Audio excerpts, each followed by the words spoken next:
Hey, I am Tate Stine, and I'm here with Connor Raeth for CatchMark SportsNet's live audio stream of the first round of the football playoffs. I'm sitting here with Connor, and we're live from Reed City as the Coyotes face off against Montague, who is 3-6. The Coyotes are 8-1 on the season, probably the juggernaut of this bracket for the playoffs. Connor, how are you doing tonight? I'm cold.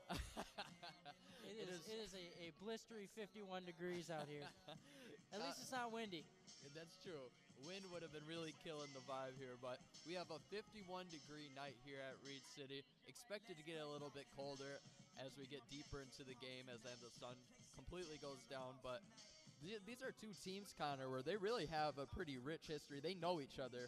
Yeah. Especially the last few years. I know I've seen quite a few games. I know that I think Montague last year opened against these guys in their first game of the season, if I remember correctly. I don't remember a lot of things correctly, but that could be one thing. Yes, and Montague just very recently took down Reed City, and that's actually a common theme for the Wildcats as they face off against the Coyotes here. 11-1 in the all-time series. Yeah, I know, and that record, I think that could change tonight. Reed City looks like a much better team this year, a much different team. And Montague's had some struggles. They're only they're 3-6 on the season. They've struggled. Their best win was not a blowout like we've seen Montague have in the last few years. Right. Their biggest win was by 3 points against Spring Lake in the opener, 20-17. Just don't look like the same team. I mean, would you attribute that to anything, or?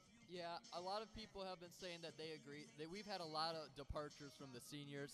There was a lot of good seniors that left after last season because they graduated, and we also have a new coaching staff. And I don't think you should expect perfection out of a new coaching staff either.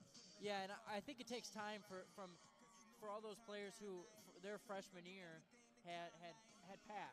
For Justin to be able to really take over this team, I think he needs a few years for that last kind of group of Pat Collins players to kind of get out of there. And that way he can really take over this team and take over the Montague football program. Right. It takes a little bit of time to develop that culture that he probably wants to develop. Now, Montague is a team, very prestigious team, a very prestigious program, thanks to the likes of people like Pat Collins and Ken Diamond and a few other names that I'm not naming right now. But Montague, this is their 8th straight playoff appearance and their 21st in the last 22 seasons. And that's pretty crazy. I mean, I know within those last 22 seasons, they've had, I think, 3 state championships and 4 state championship berths. With the one in, I think it was 2019 that they ended up losing to, was it Jackson Lumen Christie? They did end up losing to Lumen Christie. And then the next year, or was 2020 or 2021 when they played, what was it? I can't think of the name. It was the Wing T. Yeah, their team. I forgot what their team name was. But they won that game, and that was their third major playoff appearance and win of the last few years. Yeah, and just when you think, Montague maybe has taken over Reed City, they have beat Reed City 11 out of the 12 times, but Reed City, they've been in the playoffs very often the past few years. This is their 13th straight year being in the playoffs and the 19th time in 23 years. Yeah.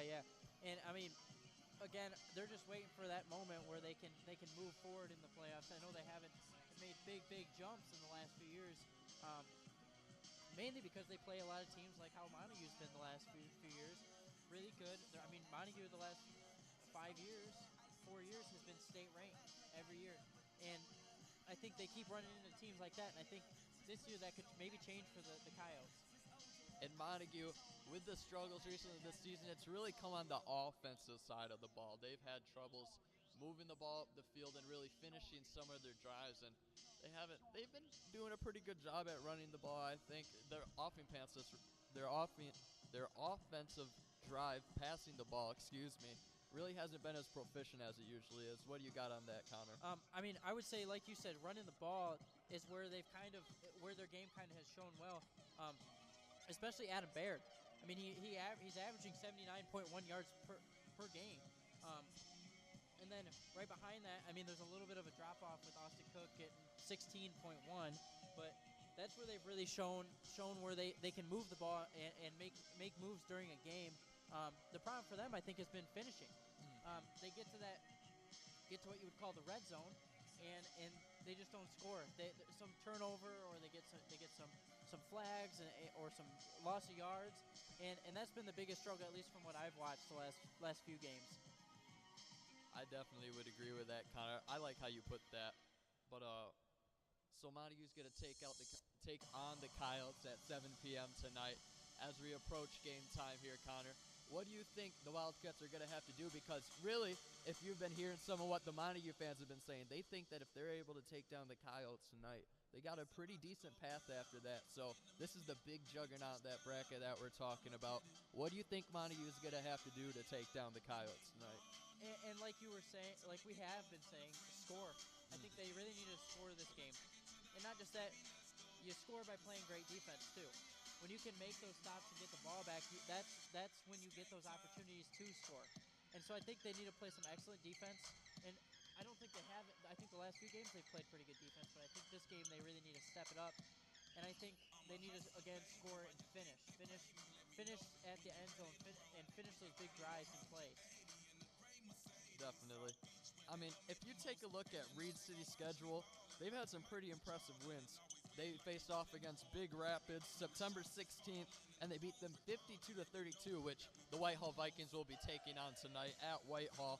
Then they also took down Newaygo by 45 points. They took down Grant by 54 points. And then their biggest win of the season, I'd probably say, came on October 21st, where they beat Cadillac 16-8 in OT. So this team really isn't anything to snuff at. We're not too familiar because we're Montague guys about some of Reed City's, best players and some of their prolific scorers, but I have a feeling this is a team that can probably move the ball pretty well. Yeah, especially with like you're saying, those scoring numbers. I mean, 52. They're winning by 50 points, 40 points, and you have to be able to score. And that's why I think Montague has to play much better defense than they have in the last few games, just so that they can stop that scoring. And not allow them to put up as many points as they have been. And on that note, one of the toughest wins was against I think it was Cadillac, and it was 16-8. That went to OT, and Cadillac's a pretty good team, and to beat them, especially in OT, that's an impressive win. Definitely. And you talked about a little bit the running game about the Wildcats, and Adam Baird, you talked about him and how many rushing yards he averages per game. He's definitely a great runner, very shifty, very quick, and he runs downhill down it. But tonight, Austin Cook sits in a sling. And I think that Austin Cook, I'm not sure when he got hurt, if it was last week or what, but what do you think? Do you think Adam Baird's just going to have to carry the Wildcats running the ball? It is really loud right here. But, yes. I think tonight he's going to have to carry the running load and the offensive load for the Cats. He puts in a lot of yards, and he doesn't stop. He's a truck, and you don't want to get in front of a moving truck. So, yeah, I would agree with you. I think he does. And I'm not sure if anybody can hear this over Welcome to the Jungle. This is a 40-year-old dad's hit that you love to hear if you graduated about 22-plus years ago, but we're going to be taken into the national anthem from the Reed City Marching Band here in about 30 seconds. So stay tuned in as we will have game updates throughout the game. We will be commentating on this audio broadcast. Thank you all for joining.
And thank you to the Reed City Band for the playing of our national anthem, Star Spangled Banner. Thank you very much. But now we're going to move towards kickoff here. A very well-anticipated matchup between the Reed City Coyotes we would like and to the Montague welcome Wildcats. head coach Justin Dennett and the Montague Wildcats to Reed City High School Now, for tonight's contest. In a matchup in the playoffs, excuse me, let me restart. In a matchup where you're playing away, like the Wildcats are tonight, how much do you think, because we don't have too many fans here in the stadium, so it probably won't affect them, but how much do you think, especially in the playoffs, the home field advantage and having a lot of fans that stay loud is, how much of an advantage is that for the home team? I mean, I think it's an amazing advantage. Knowing that you have the support there, and not only that, it's loud. It's a whole different atmosphere when you're that home team.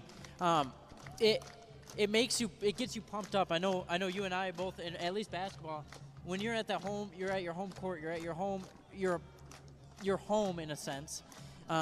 It's a whole different thing. You get more pumped up, you have more energy, and you want to win more. And every time something big happens, it's more hype, as you would call it. Steve Darnell, Anthony but yeah, I Gibson, think it makes a huge difference. Timothy I think Leiter, has a huge Chuck impact Roper, on how the game David Scott. goes and how, for example, if you're down, how you come back. Absolutely. And for Reed City, the stands are decently packed here tonight. Only a few opening spots, not as many students as I'd expect, but I'm not sure how big of a school Reed City really is. I mean, I'm not sure either, but that's a pretty nice scoreboard if they're a small school. Right. But decent amount of people here as we move on to kickoff. Number it looks 7, like Zach Reed City Henderson will be has kicking elected off to for the receive Wildcats. here.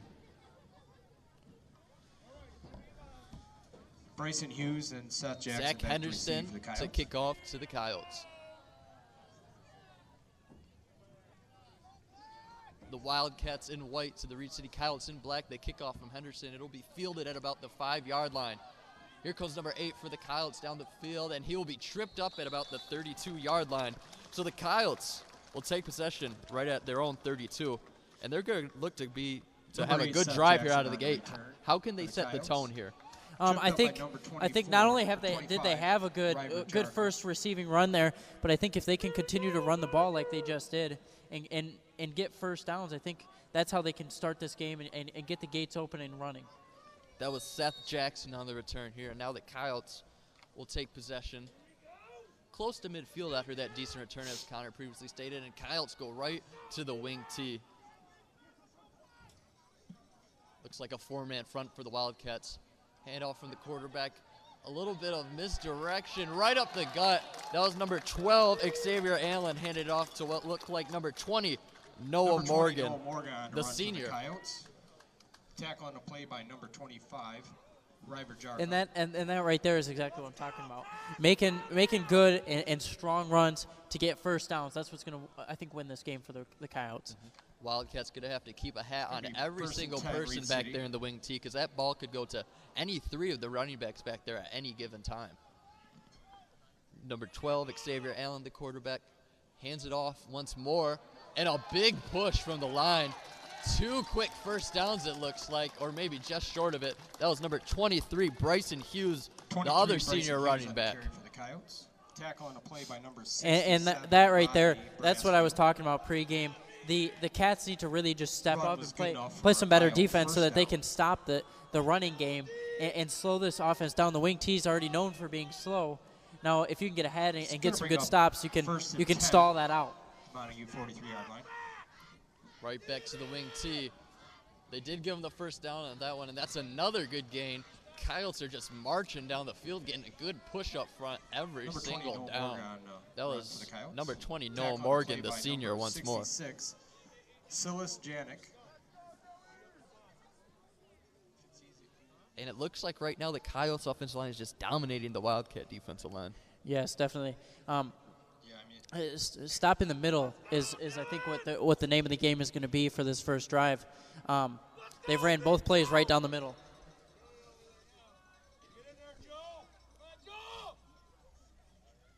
The handoff again.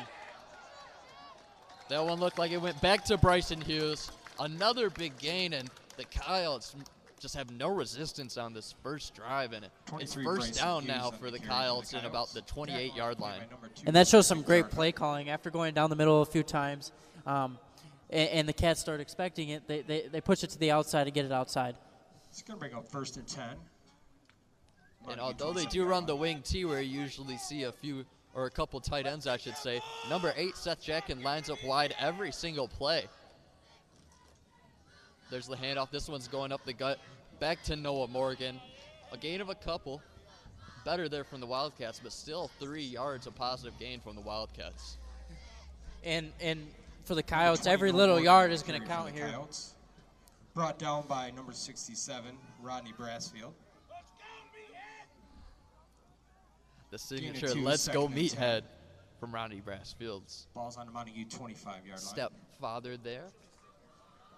The all-loving Coach Joe.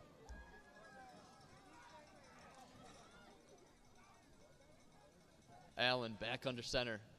Hands it off to number 23. Bryson Hughes gains a couple there. 3rd down and a few.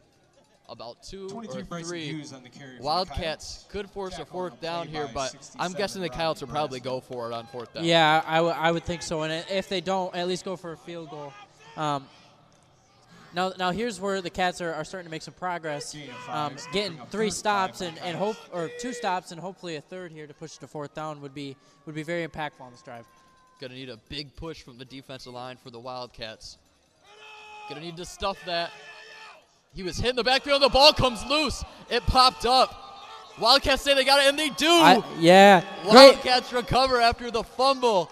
It looked like number 25, River Jarka, came out with that one. Wildcats take possession. And that's exactly what the Cats needed. They needed a turnover. You're in the Coyotes are in field goal position, and the only way you're going to change that is if they either you push it to 4th down to make a turnover when they go for it, or you get something like a fumble. Big turnover there that the Wildcats just forced. Big turnover for the wrong reason for the Coyotes, as Wildcats now have possession on about their own 20-yard line here. Chase Gowell to take the snap here. Single back formation. Pardon me. He was in the gun. 1 back. 1 yard gain there. 2nd down and 9. Now this is what we talked about before the game. Wildcats got to answer now. Yeah, and they're already going to their signature Adam Baird to get some yards. And he does there, gets about 3. Yeah, that inside zone run right up the gut to Adam Baird is really, like you said, the signature. Hopefully we see a little bit of variety from the Wildcats here. Motion, little jet sweep over to Dakari Williams, and he gets stopped in the backfield. Big stop there, it looked like, by Logan Langworth, the senior linebacker for the Coyotes. Now something I would like to see is Isaiah Atchison. I'll push him outside more, and I know we saw this in maybe a game or 2 games ago. That Chase Gowell looking for him on the pass. Isaiah's tall and outclasses his defender by almost 2 heads. Yeah, it may sound like we're just couch coaches, but it honestly makes sense. If there's no safety back, why wouldn't you just throw Isaiah down Yeah, the exactly. field? Well, it looks like they're double teaming Isaiah Atchison on the outside here. Dakari Williams in motion once again. A little quick hitter to Paul Olsen on the slant route. That's about a 5 to 6 yard gain. And now we have 4th and 3 or 4 for the Wildcats. And the question is, do they go for it? I mean, if you turn over the ball, you're in pretty bad field position, and it looks like they're going to go for it. Either that, or they might go to their pooch punt. Wildcats are known for trying to draw the defense off sides and going back to the pooch punt. And Chase Gowell will pooch it now. A good punt. It's going to roll past number 8, Seth Jackson. And the Wildcats will down it at the 31-yard line. So like I said pregame, I think the Cats need to finish there. You get a turnover like that, and you got to capitalize. You got to make some movement. And like we saw there on 3rd down, they got the loss of about 5-6 yards. You can't have those against this team, this Reed City team. Right. It's a little deflating after forcing a turnover when the other team is in the red zone and just going 4 and out. So now we have the Coyotes and Xavier Allen's offense back to the wing T as they take over on about their 31-yard line. Allen will hand off to number 7. There's John Andrus. Andrus finds the outside. He's racing towards the left side, and he finally gets taken down after about a 25-yard gain. First down for the Coyotes at about the Wildcats' 45-yard line. And I think the running onslaught just continues here. And the Cats have to find a way to stop it. I haven't seen the Coyotes try to make a pass play at all yet. And they just continue to run the ball, and the Cats can't seem to stop First and 10 for the Coyotes at the Wildcats 45. So once again, a big gain for the Coyotes right out of the gate. Big push from the offensive line. They're going to hand it off once more. There's number 23 hurdling. Bryson Hughes hurdled a couple defenders that fell on the ground. Number 23, a good Bryson gain Hughes here, on the carry and for now the they have about a Coyotes. second Tackle on and the play by 4. Number 67, Rodney Brassfield. Rodney Brassfield once again with the tackle. Probably a name we're going to hear more than a few times tonight. Yeah, and Rodney, 6 yards on the I've carry. seen It's some gonna big bring up hits from that second guy. and 4 for the Coyotes. As Ball's on a the stepdad Wildcats calls it 39 meathead, yard line. he wants to hit you. I've seen him want to hit you, and I've seen him put some guys down on the ground. Coyotes on the Wildcats 39-yard line. Wildcats really stacking the box. Oh, we have play action here. Allen's looking deep, and he's got his man, Seth Jackson. Oh, and it's incomplete. All the Reed City fans wanted a pass interference call. Allen's That pass looked intended like for Seth Paul Jackson, Olson complete. with the defense on Seth Jackson. Seth Jackson was in the end Ball zone knocked out by open, number but 8, Paul good Olson. defense by Paul Olson on the recovery. Slapped it out, and It's that gonna was bring up almost 3rd and 6 4 for the Coyotes. Yeah, and a lot of the, like you said, a lot of these Reed City fans wanted a pass interference, but I think it was pretty close. I mean, he did hit his hand before the ball ever came down, but I think it was a good defense there, and it could have gone either way. And usually in a wing tee, you don't see a quarterback who can sling it, but that was 50 yards in the air. Allen threw that one to his man, Seth Jackson, but Coyotes are going to run it again once more, and it looked like Noah Morgan again on the carry, and he just moves the sticks Number 20, for him. Noah Morgan on the carry. First for the down, Coyotes. Coyotes. Brought down by number 26, Michael Moore. That run was good enough for a Coyote first down. Coyotes starting to threaten to score once more. They're at about the 34-yard line now. 5:50 left in the first quarter.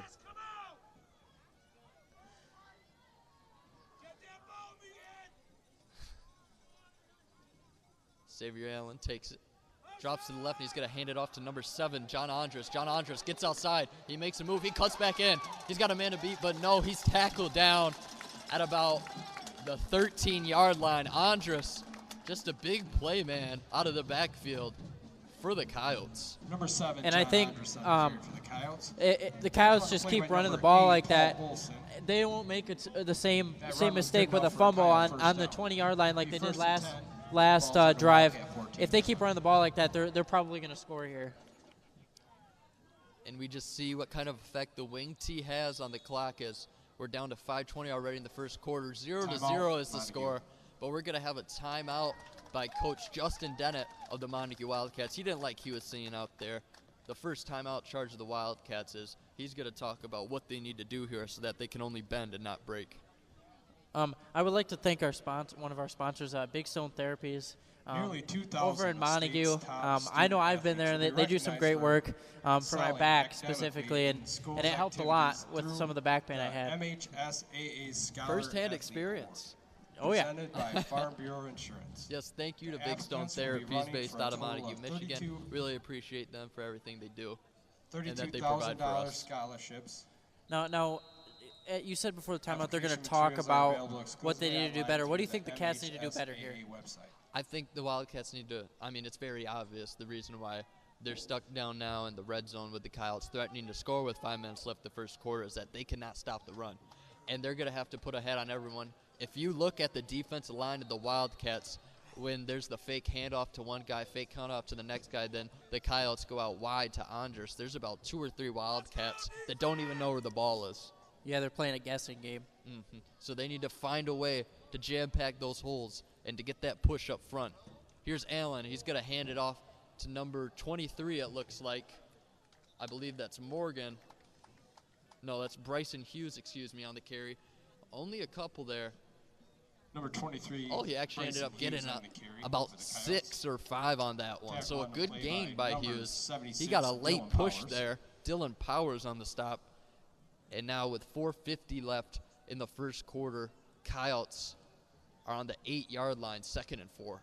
And if they score here, that could be gonna bring up kind of Coyotes a 2nd and 5. momentum booster. They already have a lot of momentum after making 2 pretty good drives, and one of them just ended on a fumble. Allen's going to hand it off. It's going to go up the middle. That one might have been Morgan on the carry. But Wildcats were all over that one. Morgan on the run for the Coyotes. Looked like it might have even been Tackle a loss of a half of a yard. Joe Booth on the stop, according to our PA announcer here. They do have him getting a yard or two. So 3rd and 2 for the Coyotes on the 6-yard line. If you did not hear that from the PA announcer, Wildcats could get a big stop here.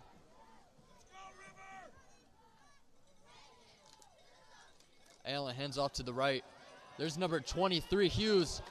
He's going to get stopped by a flurry of Wildcats, but not before he picks up the first down and moves the sticks. And that's one that's just, I mean, you almost had a 4th down right there. And that's one that just kills you if you're a defense, especially on the 6-yard line. 67, Rodney Brassfield. So now we have 1st and goal for a Coyote, first down. From about the 4 or 5-yard line here for the Coyotes, and I think it's pretty obvious what's going to happen here for the play calling for the Coyotes. Obviously, easier said than done to stop it, though. Yeah, and even if they do get it to a 4th down, probably a field goal. Xavier Allen, the senior quarterback, is going to hand it right back up the middle, and they have him short from the ref's marking. We're going to probably have 2nd and goal from about the 1.5-yard line. Number 20, Noah Morgan on the carry for the Coyotes. Tackle on the play by 51, Joel Booth. Joel Booth with the stop again. It's going to bring up 2nd and 1 for the Coyotes. 2nd and 1 Wildcats from the 2nd and goal line. 3 minutes, 10 seconds left, 0-0, still the score. Wildcats going to have to come up big. 2 downs in a row to hold the Coyotes scoreless here. Back to the wing tee. Allen under center. Hands it off to the all the way leftmost man, which is number 23, Bryson Hughes. The senior running back will score.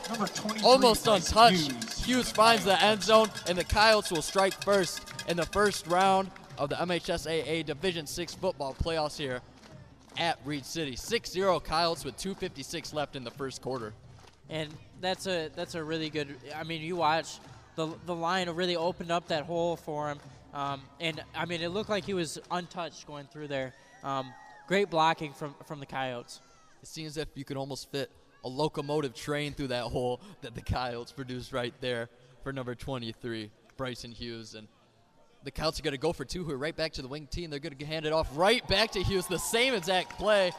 And he barely was touched on that one, too. What a great push from the right guard or right tackle to the Coyotes. So now the score is 8-0. Coyotes over Wildcats with just under 3 minutes left to play in the first quarter. Coyotes will kick off to the Wildcats, who can hopefully answer. Yeah, and Reed City, their line's just doing a great job. They're opening up the defense and opening the holes that Montague is struggling to keep close. We are prohibiting children, students, and spectators from congregating outside of the stadium. But we talked about the wing tee and its effect it had on the clock. I mean, while it may seem like Reed City is dominating this game, the score's only 8-0 with the first quarter almost over. Yeah, and exactly. And I think one of the defenses of the wing tee is just draining the clock. So by the time you do score or you get the ball back as the opposing team, you don't have time. You run out of time to score and to make a move. Right. If you have an offense that you're facing off against and your team personally runs the wing tee, if you want to take the ball out of their hands, that's the exact offense to do it. But on the other hand, Montague is going to have to answer here because if they're not able to put together a score, they probably won't get the ball back for a long time. Yep. And I think another thing, what's the wing tee's main defense is also its main weakness. When you go down some points, it's hard to come back because you just run out of time. Back to receive for the Wildcats. That's exactly true. And that's kind of where Reed City's little interesting spin on the wing tee comes with putting Seth Jackson, the senior wideout, out there. He looks like a deep threat, and they can really pass the ball. And an onside kick here from the Coyotes, and it's going to be kicked right close to about the 47-yard line, but a good recovery there by the CatchMark native, CatchMark's very own number 50, James Cloud, with the recovery. And if you've ever been around CatchMark, you know the name James Cloud. A local legend, you could say. Good recovery there from James Cloud, and that was actually a pretty solid onside kick, but he was all over it. So pretty decent field position from the Wildcats now after the onside kick from the Coyotes. Chase Gowell, play action. He's looking deep. He's looking for Isaiah Atchison over the top, and the ball will be incomplete. Isaiah Atchison was blanketed by Aiden Storrs, the senior D-back. Isaiah Atchison ran the streak down the left side, but good coverage from the senior. Yeah, and I think that was exactly what I was going to say to do, is look right for Isaiah. I mean, no offense to whose man that is, but Isaiah is about 3 heads taller than him. And now the Cats have great field position here. And like we said, they just need to finish this and make a great drive out of it to get a score. That pass was just a little short, but now the Wildcats have a second down here. Handoff to Adam Baird. Breaks the tackle in the backfield, but he's taken down by 3 other Coyotes. A gain of 2 on the play. And so now we have 3rd and 8 now with 2:35 left in the first quarter, and we're still scoreless. Oh, excuse me, 8-0. That's where I think Adam Baird is great. He can get hit a few times before he stops. Like I said, he's a train, and you don't want to get in front of that train. Or truck, my bad. Sorry, bring up yards after contact. Play action, read option, pardon me. Chase Gowell takes it himself, and he's going to be stopped short of the first down markers. So read option call on 3rd and 8 brings the Wildcats short by 2 to 3 yards. And they have an option here as they're on the Reed City Coyotes 45-yard line. So they have to make a decision here on 4th and 2 for the Wildcats. And honestly, this is one I would go for. You got great field position. You got 2 yards to go, and I think this is one that you can get. Handoff, it's to Adam Baird. Adam Baird's going to break it loose. Big hole for the Wildcats. Adam Baird's going to find the end zone. Touchdown, Wildcats.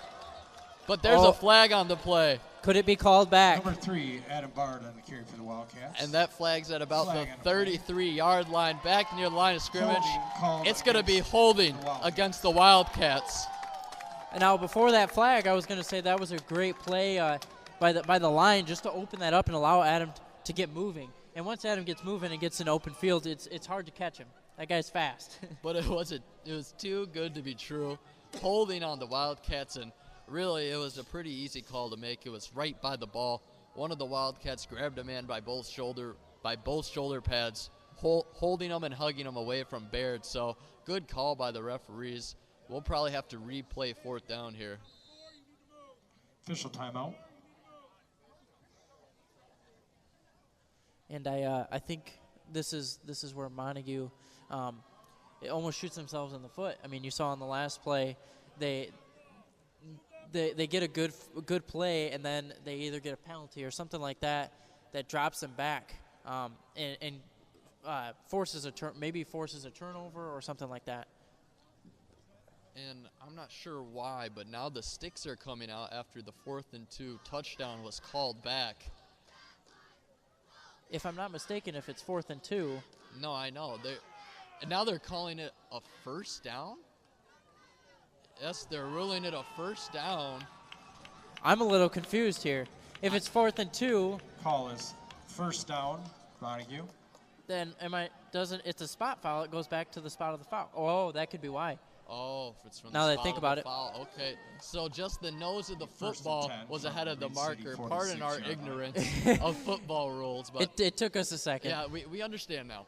So it will be first down Wildcats after the touchdown was called back from about the Coyotes' 36-yard line. Chase Gowell takes it in a shotgun, hands it right back up the gut to Adam Baird, and the Coyotes are all over that. They weren't going to let that one slide once more. And I think the Coyotes' game plan so far, other than that touchdown that they almost let up, has been pretty good. Cover Isaiah, don't let him get the ball, and force them to go up the middle with a run or something like that. Hopefully Wildcats can continue with a little bit of that variance in their play calling, keeping the Coyotes on their toes. Gowell takes the snap. He's looking deep once more. He's looking for Dakari Williams. And that ball is incomplete. He threw that ball a little too far inside of the numbers. Dakari was heading towards that front left pylon, so a little short on the throw, and we will now have 3rd down and 8 for the Wildcats. And I think part of the reason that pass was a little bit off target was because the D-line was just closing in pretty quick and made a great move to get there. Definitely a little bit of pressure from the Coyotes D-line, forcing Chase Gowell to get that ball out quick. Good idea not to hold on it, though, not to hold on to the ball. 4 out wide now for the Wildcats. Paul Olson comes in ocean back towards the ball. It's play action once more. Chase Gall rolling out to his right. It looks like he had a man, but it was tipped by number 44, Teddy Shizmansky. And that tip pass will force the incompletion. And we have 4th and 8 for the Wildcats. 42-yard line. Just 58 seconds left in this first quarter as the clock has stopped on 4th down. So Wildcats once again in no man's land. They're going to have to make another decision here on 4th and 8. And again, I mean, this is a 50-50 one. Do you go for it? You're in good field position. You've shown that you can get a first down out of this, but you also threaten a turnover at the 40-yard line. Chase Gall back to pass. He's looking for the lob to Isaiah Atchison, and it's incomplete. Blanketed by number 23, Bryson Hughes, the running back and defensive back.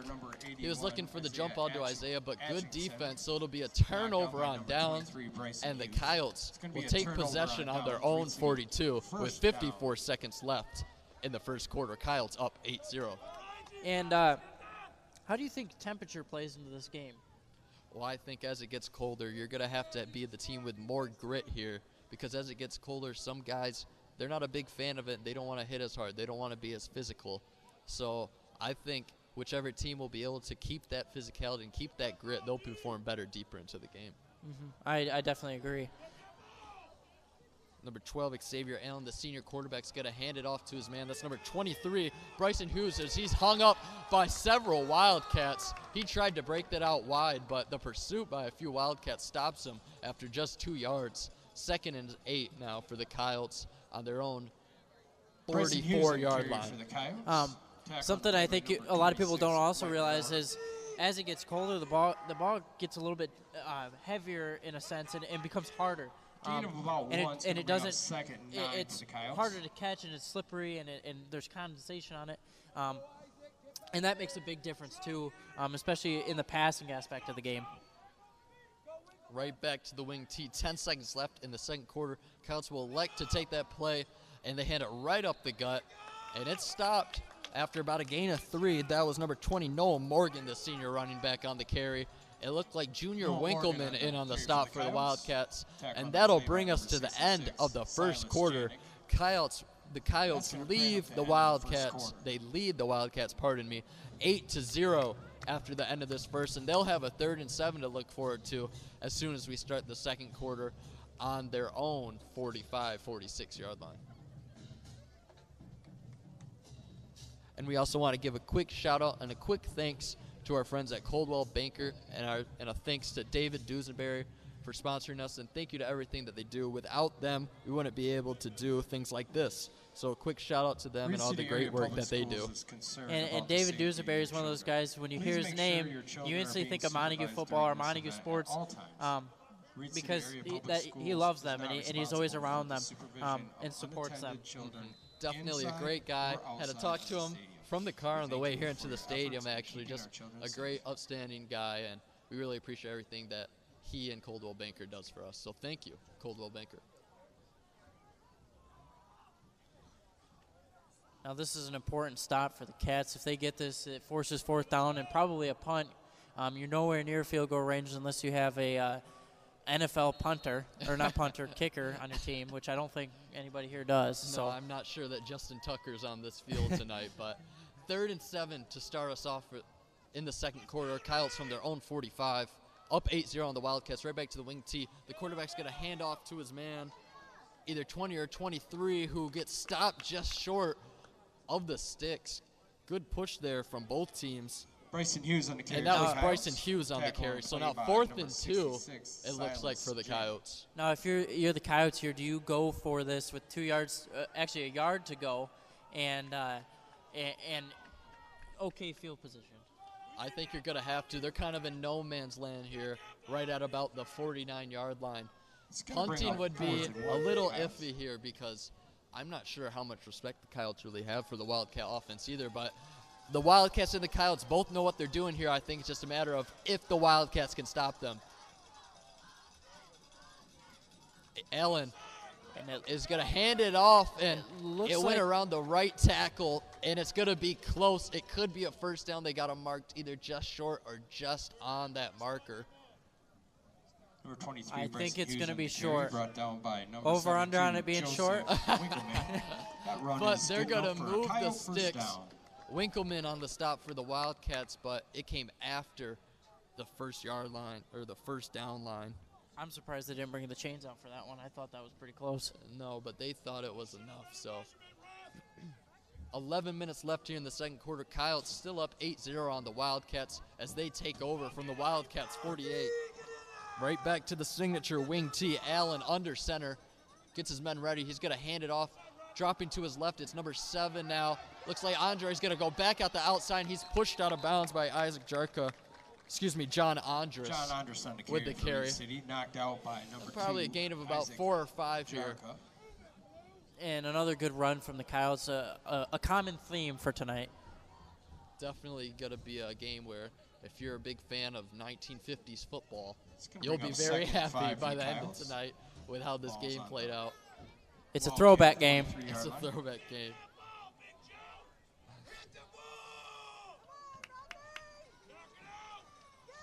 Once again, the Fanatics making their presence known here.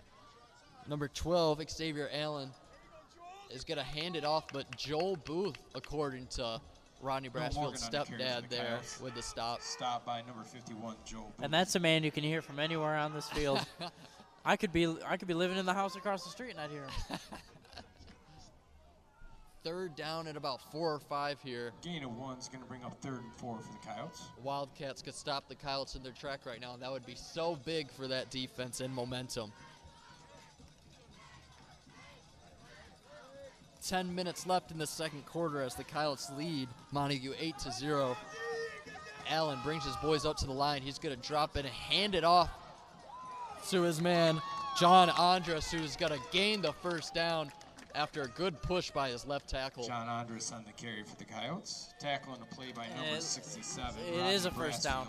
That run was good. I'm enough. curious to Coyote see, first down. we don't have a stat page, obviously, but I'm curious to see the first down ratio between the Cats and the Coyotes here. I mean, just looking at it, I think for every 3 of the Coyotes' first downs, Montague maybe has 1. I would agree with that statement. I'd also like to look at the time of possession. Yeah, that was the other thing, too. Of the Coyotes compared to the Wildcats. It is probably a great margin here as they're going to continue to push that forward. Quarterback's going to hand it off to the left. And once again to Andres, who breaks inside, breaks a tackle, and keeps working upfield.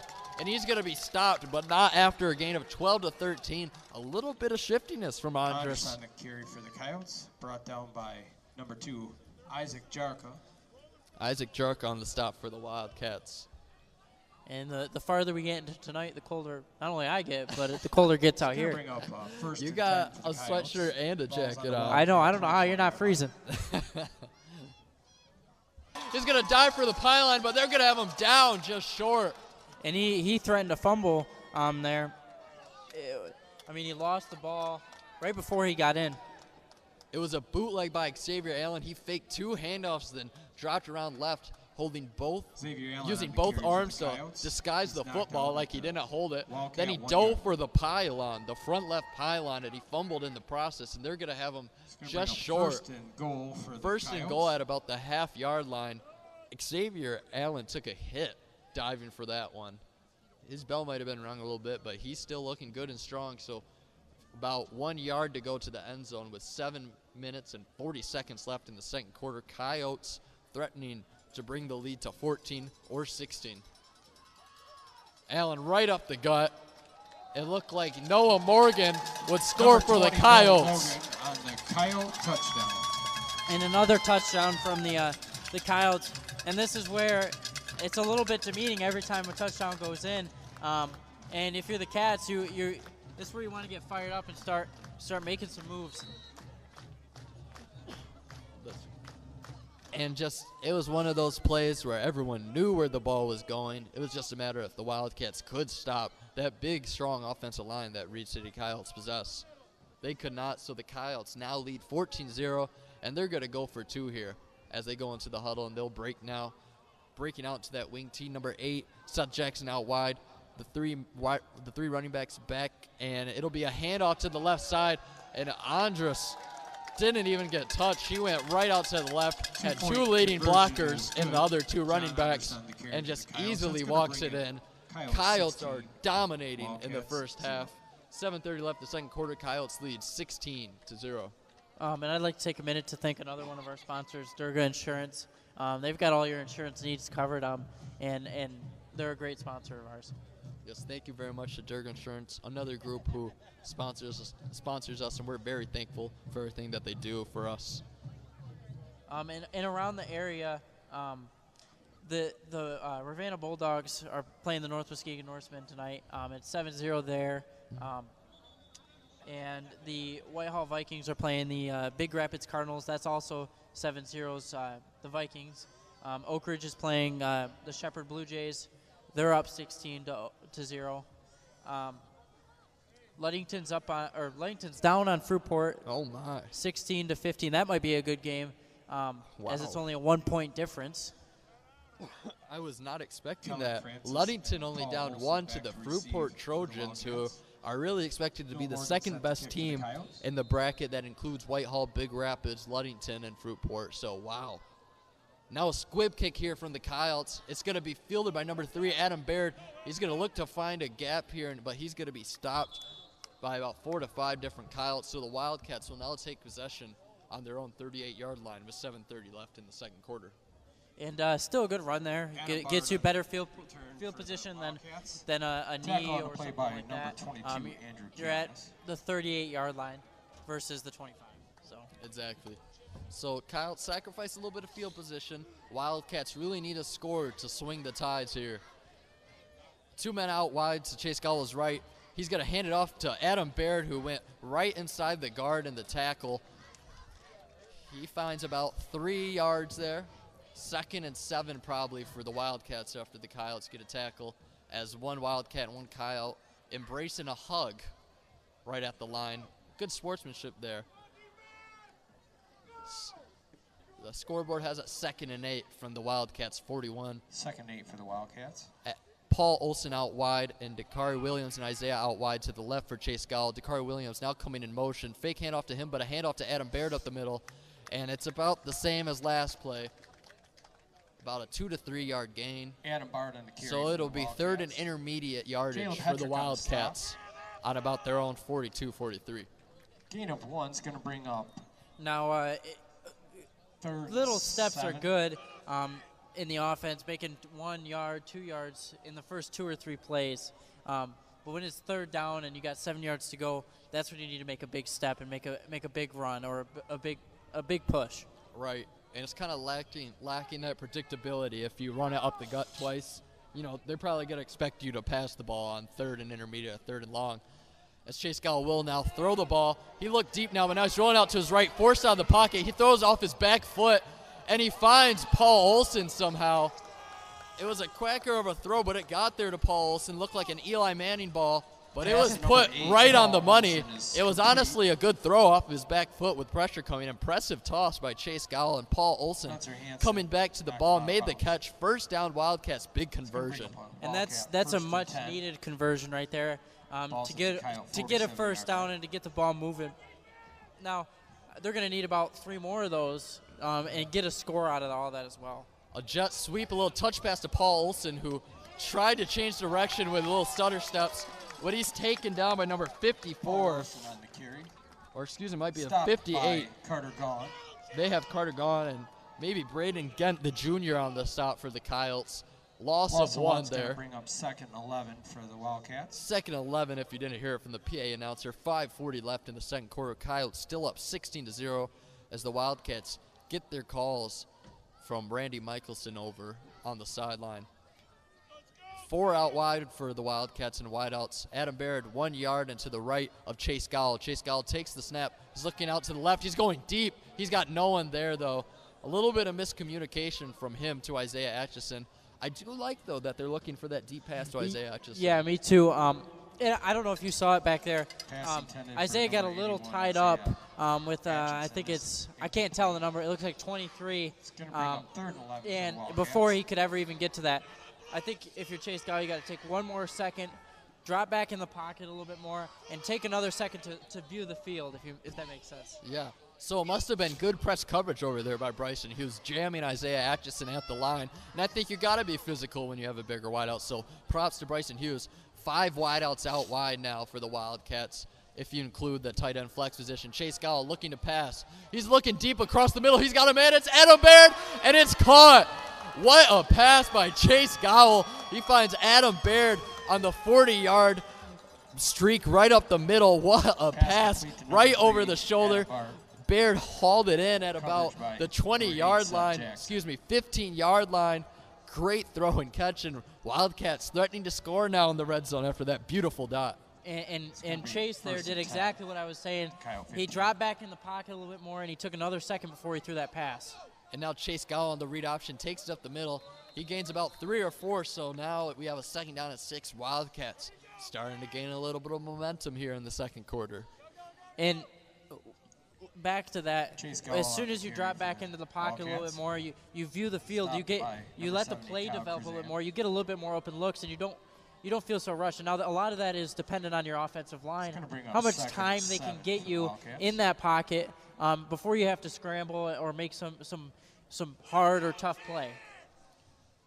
Kyle's really stacking the box here as Chase Gowell drops back to pass, and he's got Adam Baird out to the left. No, he doesn't. Good defense over there. It looked like Zach Erickson, a few Wildcats fans saying that he was being jammed. Adam Baird was past 10 yards, which would result in a pass interference, but refs do not agree with the fans. So it'll be 3rd and 7 now for the Wildcats from about the 12-yard line. 4:25 left in the first quarter. And, just as we've been here, or just in this quarter, it's dropped 3 degrees. It's now 47. Connor's getting us the information that we really need. Chase Gowell with Adam Baird in the backfield is going to fake hand it off, break it up the middle after faking the handoff to Baird, and he's going to be just short of the sticks. 4th and 1 to 4th and inches for the Wildcats. This could be huge for the Wildcats getting up to 1st and goal, or a huge stop for the Coyotes. Big play coming up. And this is one, in my opinion, that you have to go for. You need a score. You need to put a score up on the board before the start of the second half. And this is a big play right here. 2 receivers out wide to the left of Chase Gowell. One is Paul Olson out to the right. Adam Baird in the backfield right next to Chase Gowell, and he's going to look to hand it off right in front of Adam Baird. He needed to make a move at the line of scrimmage, and he did, but Kyle's closed the hole, and he's going to be short of the first down. The Wildcats try to go right back to what they usually run, the run up the gut, and the Coyotes predicted it. For the Wildcats. And that's a tough one to give up right there. That's one where I think the up the middle was expected, and maybe that's where you find a different play, and you find a different option there. Right. Maybe put a little more trust in Chase Gowell. He's made a few good throws. Maybe put the ball back in his hands. And so far he's done a much better job of, like I said, dropping in the pocket, getting himself a little bit more time, and his line's gotten him more time. Continue to do that, and maybe not look at a pass, but maybe a run outside rather than up the middle. So once again, not finishing in the red zone like Connor brought up earlier in the game. Leads the Wildcats being down 16-0 now. As Andros finds a lane outside to the left, he bounced it out wide towards the sideline, and he's going to break a tackle now. And Andros runs it all the way out to about the 30-yard line. Instant gain of 15 to 20 yards, more like 25 for the Coyotes. First down now with 3 minutes left in the second quarter for the Coyotes on their own 30. That run was good enough for a Kyle first down. Be 1st and 10 at their own 30-yard line.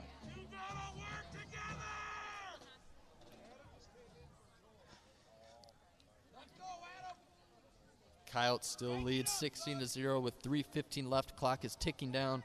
Xavier Allen, the senior quarterback, brings his men up to the line. Back to the wing tee. Wildcats stacking the box. He hands it off to the right. There's number 23, Hughes, out to the right. He's going to break 2 tackles, get shifty on the outside, and get stopped after a gain of 5. By number 3, Adam Baird. Adam Baird with attack, according to our PA announcer, but there is laundry on the field. We're going to have holding against the Coyotes. Holding called against Reed City. And any penalty is an important one. It always is either a loss of yards or something negative for the team that penalty is called on. and always sets you back. And this one seems to set them back quite a bit. It's now going to be 1st and 20 versus 1st and 10. And 20 yards is a lot farther than 10 yards is. Mm-hmm. But really, even if they don't convert, if they can take out 3 minutes on this drive, they can go into halftime 16-0. Now, in Montague's defense, they do get the ball back coming into the second half. Wildcats do? Yes. Oh, yeah, they did kick off. You're right. Back to the wing T. Allen's going to hand it off to his man Andres. Back out the left side. He's got blockers ahead of him. He's going to make a move and get brought down, but not after a gain of about 2 yards. On the carry for the Coyotes. And you really when you're number 7, John Andres, 20 yards just looks like 10 yards to you. It's brought down at the 33-yard line. Excuse me, yeah, that's a gain of about 13 there. And it did. That was still an impressive run by Andres. He's had blockers ahead of him every single time he's run the ball. Great play design there. And now we have a very manageable 2nd and 7 for the Coyotes with 2 minutes and 15 seconds left to play in the second quarter. Allen up at the line, gets his boys down, hands it off right up the gut. And he's going to have a hole there. Almost a great tackle there by Owen Peterson, but number 23, Bryson Hughes, who has really been the battering ram for the Coyotes. Oh, they're going to have Noah Morgan on that one, excuse me, who has also been a battering ram for the Coyotes. Moves the sticks after a gain of about 11, and now the Coyotes take over on their own 48 with under 2 minutes left to play in the second quarter as they lead 16-0. And I think, again, one of the things that the wing T does really well is run the clock, and since it's been 2 plays and they're from 4 minutes when they got the ball, and now it's 1:45. Allen fakes the handoff. He's going to look for his man downfield. He might have him. Oh, and what a pass. That was his only wide receiver, Seth Jackson, who ran the post route. The safety was coming underneath. Paul Olson on defense. And what a pass by Xavier Allen. I've been very impressed by his throwing armor. He stuck it in between 2 Wildcats defenders. It hit number 8, Seth Jackson, in the hands, but just dropped it. Incomplete pass, 2nd and 10 now for the Coyotes. Now, he is 0 for 2 from what I've seen, but the 2 he's thrown have been 50-yard bombs, 40-yard bombs, and right on target, and it was more of a receiver dropping it or good coverage than it was anything else. I'm not sure if this man should be running the wing T right now. He might need to be running a West Coast offense the way he's throwing the ball. Handoff right up to the gut to number 20, Noah Morgan. And he's still going to gain 3 or 4. So 3rd down and 5. Wildcats really need a stop right here. And we're going to have a timeout from the Coyotes with 1:26 left in the second quarter. And I like to thank another one of our sponsors, Greenridge Realty. If you need a house, these are the guys to go to. They'll get it done, and they do a great job. So thank you to Greenridge Realty, another one of our great sponsors that allows us to do things like this audio stream right now. Unfortunately, no video stream for the MHSAA playoffs, but we're still going to provide audio for all of you. And for everyone that's tuning in right now, thank you for tuning in. We're going to do our best to try and stay loud over this PA announcer and give you live, trustworthy, great updates here on the game. 16-0, Coyotes still lead, 1:26 left as the Coyotes face a 3rd and 5 from their own 48-yard line. Oh, pardon me, from the Wildcats' 48-yard line here in the second quarter. What do you expect here? Handoff up around the tackle, handoff up the gut? I'm honestly expecting either a run right up the middle or a pass. It looks like the Coyotes want to try and stop the clock after going pass, run, timeout. I'm not exactly sure why. I mean, if I was them, I'd try to run out the clock, but they may have a better motive than what I can see in mind. Probably trying to sneak in a touchdown here before that first half is done. Allen's going to hand it off to an explosive runner.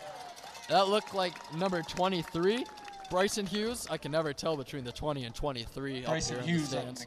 That is Hughes, and he hit his hole at about 25 miles per hour. I wouldn't want to get in front of Hughes on that one. Good, strong run.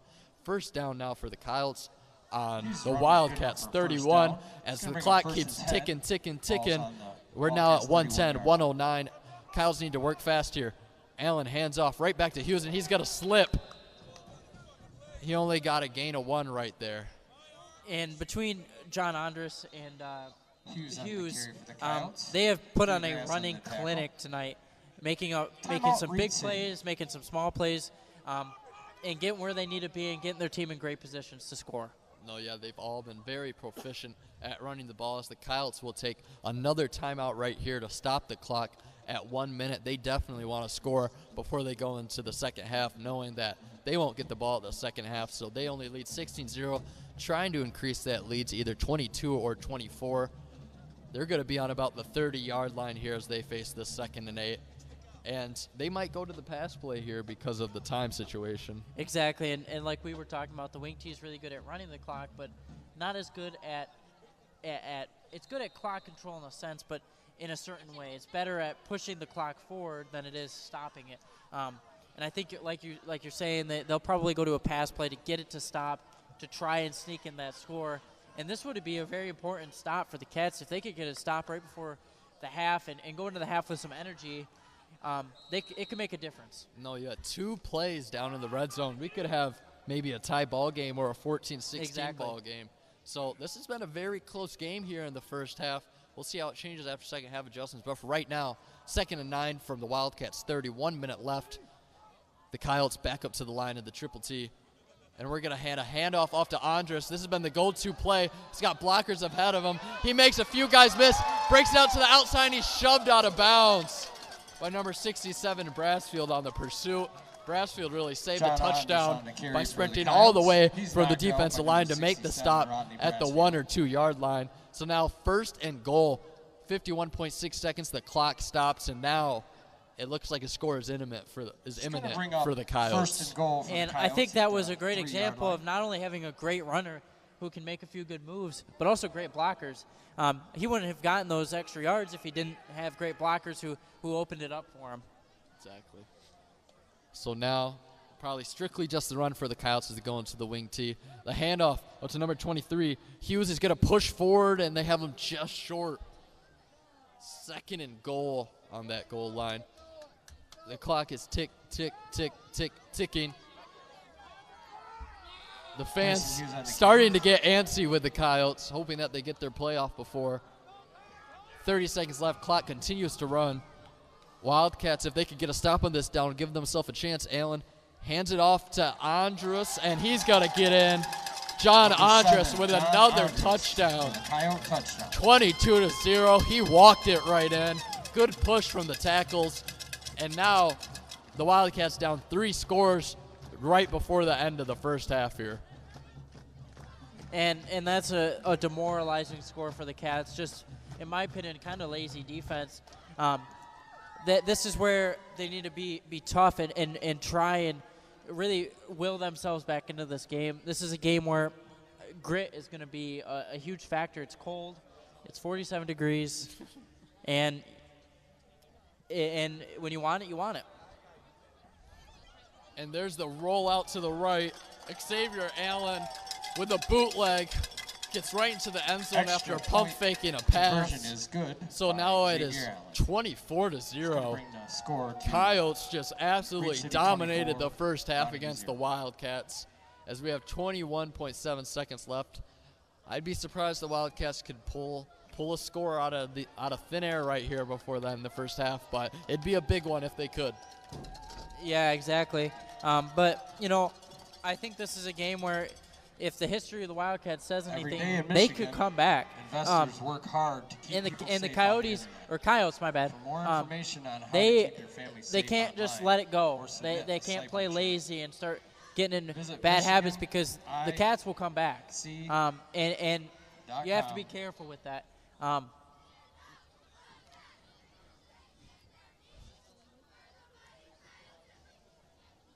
So 21 seconds left here in the second quarter in this first half. Coyotes will probably look to the squib kick here on this kickoff as opposed to the onside. Number 20, Noah Morgan, who usually runs the ball, is also going to kick this off right now for the Coyotes. Morgan's boot is the squibber, and it's going to be fielded all the way back by Owen Peterson at the 20-yard line. Clock begins to tick in. What a good tackle in the open field. Aiden Storrs did not let Owen Pearson gain anything more than 5 to 10 yards Number there. 12, Tackled him around the Francis ankles, so return now for the Wildcats. Taking his Brought down cleat by off. number 4, Aiden Storrs. I think one thing to point out about the Coyotes is that they're number 12 and John Andres and number 23. They've put on a clinic on how to score, getting a lot of great runs, passes, things like that, and just moving the ball forward and making the drives that need to be made in order to put points on the board. 4 men out wide for the Wildcats. Chase Gowell's going to look deep to Paul Olson. It's a quacker, though, and it's going to be just short. He really actually probably had Paul Olson deep. He beat his man. Or even Dakari Williams. He had him. I watched it. He came out around, and he was wide open at about the I want to say 30-yard line, and had room to go. His man was on the ground. And Reed City obviously has been watching film and reading the scouting report because they've had double coverage on Isaiah Atchison on the deep ball all night. But 13 seconds left now as the Wildcats still on the 25-yard line. They got 75 yards to go, and they're just going to run this clock out, hand off to Adam Baird. So that will be the final play of the first half. Coyotes will lead the Wildcats unless number 3, Adam Baird on the we have carry. A timeout by the Wildcats after a run play. Logan Langworthy. Might as well use it while you got him in the first half. Timeout Montague. And that, let's go back to that first down on that play. That's where Chase Gowell just got a little quick again, and he wanted to get the ball out. Take another second to look, and you would have saw, like you said, Paul Olson on the other side and Dakari Williams right there for open looks with field as well. I definitely agree with that one. Probably rushed that throw a little bit. Could have let his man get a little bit farther past, but he missed short either way. 4.8 seconds left in the second quarter. I thought Wildcats were just going to run the clock out because they elected to just run the ball, and that's usually not something that you do when you're trying to, salvage the little bit of time that you have and run that 2-minute drill, 1-minute drill. But they called their timeout. Maybe they're drawing up a trick play here. I'd like to see a trick play. I'm sure every single fan in the stadium would like to see a trick play, but 2 out, 3 out wide. To the left of Chase Gowell, who's in shotgun. Adam Baird a yard behind to the right of him. 4.8 seconds left. Chase Gowell looking to throw. Slips. Regains his footing. Is almost tackled in the backfield. Gets tripped up. The ref gets in the way, and Chase Gowell really gets stuck there, and there was a flag thrown at the end of the play. Really a crazy play. The ref got in the way. Chase Gowell might have been sacked 20 yards behind the line of scrimmage. Trying to make something out of nothing. The ref was the best blocker there. And now he got a block in the back against the Wildcats. I'm not sure if he was just mad about getting run over. That's why he made that call. But either way, end of the first half. Coyotes dominate in the first half, 24-0. And Wildcats going to have to answer big in the second half to bring the score back equal. And I think, like you're saying, I think the main thing is finishing in the red zone. They've gotten 2 plays now, or 2 drives into the red zone, and they just haven't been able to finish. You're right. They turn it and one of them, they were on the 1-yard line. Yeah. Or my bad, they were on the 1-yard line for the first down. They needed 1 yard. And I mean, 5-yard line doesn't make much of a difference. You're still in the red zone. But you got to finish there, and that's again what they've struggled with all season. Is finishing in the red zone. Mm-hmm. And I think the Coyotes are the exact opposite in a way. They've got 2 really great runners in 23 and 7, and a great quarterback who, when they need him to, they can back off and he can throw if he needs to. And we've seen his throwing ability is hidden in a sense. Oh, but it's there. I mean, if you're the scouting report, you're the guy taking the scouting report right now, I'm looking at these guys, and one of my big things I'm worried about as their next matchup this time, if we could draw your attention down to them making passes and how good of a quarterback, how good of their quarterback is at passing. I mean, he's had 2 pretty much dots right on the hands, and they've just gotten dropped. I would be worried about that. Oh yeah, especially when they need to switch up their offense. Yeah, because what they've been doing is they've been lulling the Wildcats to sleep, and then after about 10 to 12 run plays, they'll break out the deep ball, and it's been on the money each time. Yeah, So exactly. Wildcats are going to have to be ready for that. But you said it perfectly. They haven't been able to convert in the red zone. And if they did, we might have a 1-2 score game right now. Exactly. Good luck next week at the And I state got to give credit championship to the at Reed the City Michigan defense. International They've been Speedway. monsters on the defensive side. I mean, they forced 2 fourth downs, and I would say one of them was a unlucky first down for them with the foul and the whole technicality with the spot of the foul causing a first down when they brought the chains out and things. Right. So, but I think Montague's going to have to come out with some grit and some fight, and really, if they want to come back in this, they gotta want it, and they gotta make a move. No, it's amazing. That's exactly what we talked about. It's just been a reoccurring theme, and I think you and I both agree. We hope to see a little bit more of that variety in the play calling near the goal line, because you and I and everyone else in the stadium all knew it was going right up the gut. Exactly. And I like to thank a few of our sponsors: Grieve Law, North Grove Brewers, which are one of our main sponsors. They got great food and great drinks there. Scheid Plumbing, Heating, and Cooling for all your plumbing, heating, and cooling needs. And then Van Dyke Mortgage. Yes, thank you to all the sponsors that are able to help provide for us, and thank you for giving us the ability to go through with this stream and other streams, because we are not the only stream that's going on tonight. We have John and Cal, I think, at the Whitehall game, and I think we got my dad Brent and Billy Mann at the Ravenna North Muskegon game. Which, for a little score update for you, it looks like the Vikings are up 21-0 on the Cardinals of Big Rapids. Ravenna's up 10-7 at half on the Norsemen. Wow. And the Oak Ridge Eagles are up 32-0 on the Shepherd Blue Jays. And that close Fruitport-Ludington game has separated a little bit. It's 32-14 in the second quarter. As expected. And then our last game that we're covering tonight, got to find it.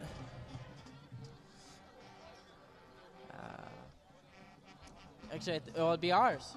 Right. Which is 24-0, Reed City. So I think we're going to take a quick, maybe 10-minute break, and we'll be right back on the air. Thank you all for tuning in, and this is Connor Raeth and Tate Stine from CatchMark SportsNet.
MHSAA.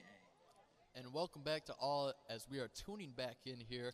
We're just about winding down the end of halftime here. Coyotes lead the Wildcats after the first half of play, 24-0, and it was really just an absolute beatdown on the ground for the Coyotes over the Wildcats. They were able to hit their holes, open up those holes for all three running backs in the backfield, and they were able to just chip away, and chip away to put together some great drives and converting for the 2-point conversions as they lead 24-0, and the Wildcats were received to start the second half. Yeah, and they definitely on the ground, like you're saying, they've shown where their strength lies and where the wing T's strength lies, and force the ball to move through keeping their feet on the ground and keeping the ball running and rushing. I'm curious to see their rushing yards. But in other news, I mean, how do you feel about the conference change this year? How do you think that's affected the West Michigan Conference and the football aspect of it? I know Montague's in the up division, along with Whitehall and a few other schools. How do you feel about that? Well, you know, it's a big change because of how many teams we're adding, and a lot of teams that really don't have a great for football. If we're talking about football in the conference change, there's a lot of teams that don't have too hot of a football program right now. And while some show that may weaken the West Michigan Conference, I think eventually it'll elevate the level of play for all teams involved. Coyotes kick it off. It's a little bit of a squibber, and it'll be River Jarka who takes that kickoff, and he falls on it right at about the 29-yard line. So Wildcats will take over. The spot puts them at the 28. Wildcats take over at their own 28-yard line to start this third quarter. My favorite thing, one of my favorite things of this whole Montague team is every game I can look over on that offensive line and see Owen Powers with his jersey half up. That's peak Mill performance, if you know what Owen Powers is looking like. Chase Gowell to throw right away. Oh, great pass. And he finds Paul Olsen across the middle on the slant. And a great gain. That's exactly what we're going to need to see out of the Wildcats in this first half, getting that passing game going, because they're not going to get the ball too many times in the second half. They're going to move the sticks right away, gain of about 14, 16. So now they take over on their own 44. They're going to continue to try and move this ball quickly. Men out to the left and right for the Wildcats. Chase Giles get a handoff to Adam Baird. Found a hole, but a good tackle by number 50.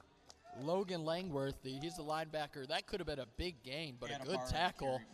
Gain of about 4 for the Wildcats. By number 50, and going back to Owen Powers, something you don't realize is for his height, that guy can move some weight. Oh, my goodness. I mean, he's a state finalist in powerlifting, and he's just a big guy overall. I would not want to go up against him on the line as the center. No, about 5'8", 290. Chase Gowell on the read option, fakes a handoff, and he gets swallowed by number 74, Caleb Hetrick, the senior defensive lineman for the Coyotes. Chase Gowell on the quarterback keep. Stopped on the play by number 74, Caleb Hetrick. So now 3rd and 6 for the Wildcats. 10 minutes, 40 seconds left in this third quarter. Owen Peterson now subs into the game. So now we have Dakari Williams and Isaiah Atchison out wide to the left. Chase Gowell virtually in an open set, empty set. He's looking. He's going to look to the left for Dakari Williams. Short little 2 route here. Dakari Williams getting shifted on the outside. He's going to break a tackle. He's out towards the left. He's got no one there. He goes all the way, but he stopped short. What a pass and run by Dakari Williams. We thought he had a touchdown, but he gets chased down from behind, and he gets dropped at the 1-yard line. And we have an injured player on the field. I can't tell what number that is. But he looks like he's in a little bit of pain. It's number 20. Oh, the running back, Bryson Hughes. Yeah, and if they lose him, that's a big loss, especially going. I mean, if they win this game going forward, that's a big loss. A big thing I want to say, Dakari Williams. We've both played basketball with him. We know how fast that guy is. I mean, he was one of the first guys always in on a sprint on a line drill. And he can move, and we just saw some of those legs and saw how fast he can go when he gets open field and gets. I mean, in basketball, open court, and that definitely showed in that play. First and goal for the Wildcats. Changed direction so fast, broke it out, gets dropped down at the 1. Good chase down tackle there And now this is exactly where the Wildcats need to convert. First down and goal, 1 yard line here for the Wildcats. And they're going to go right up the gut. And he gets swallowed up. And again, that's where I'm saying they need to convert in the red zone. You have 1 yard to go. You've gone up the middle twice now. Maybe change the play call. Maybe find some other way to go than just that. By Carter Gone. You're exactly right. Everyone knew where the ball was going right there. That's the go-to. The other go-to for the Wildcats when it's not a run up the gut is a jump ball to Isaiah Atchison. I'm not sure if we'll see that. They're going to have to get creative right here. Chase Gowell fakes a hand up off the gut. It's a read option, and he stops short again. I think this is where you maybe go for a little bit of a pitch outside or something to get it to the outside. Keep it a run, but get to the outside, get out to the right, or maybe the left. I mean, you got a lot of field to work with on that right side. And more of the defense is actually overplaying the left side to cover for Isaiah. Chiscal takes snap, goes right up to the gut, back to Adam Baird, and it's a touchdown. Baird squeezed it in on the run up the middle. He really got hit in the backfield, but he managed just to keep working towards the end zone. That's something I really admire about Adam Baird is when he gets hit, he doesn't stop. He drives the legs, he chops the feet, and he pushes through it. So the opening drive from the Wildcats is a punch in the mouth to the Reed City Coyotes. And now it's 24-6. They're going to go for 2 here.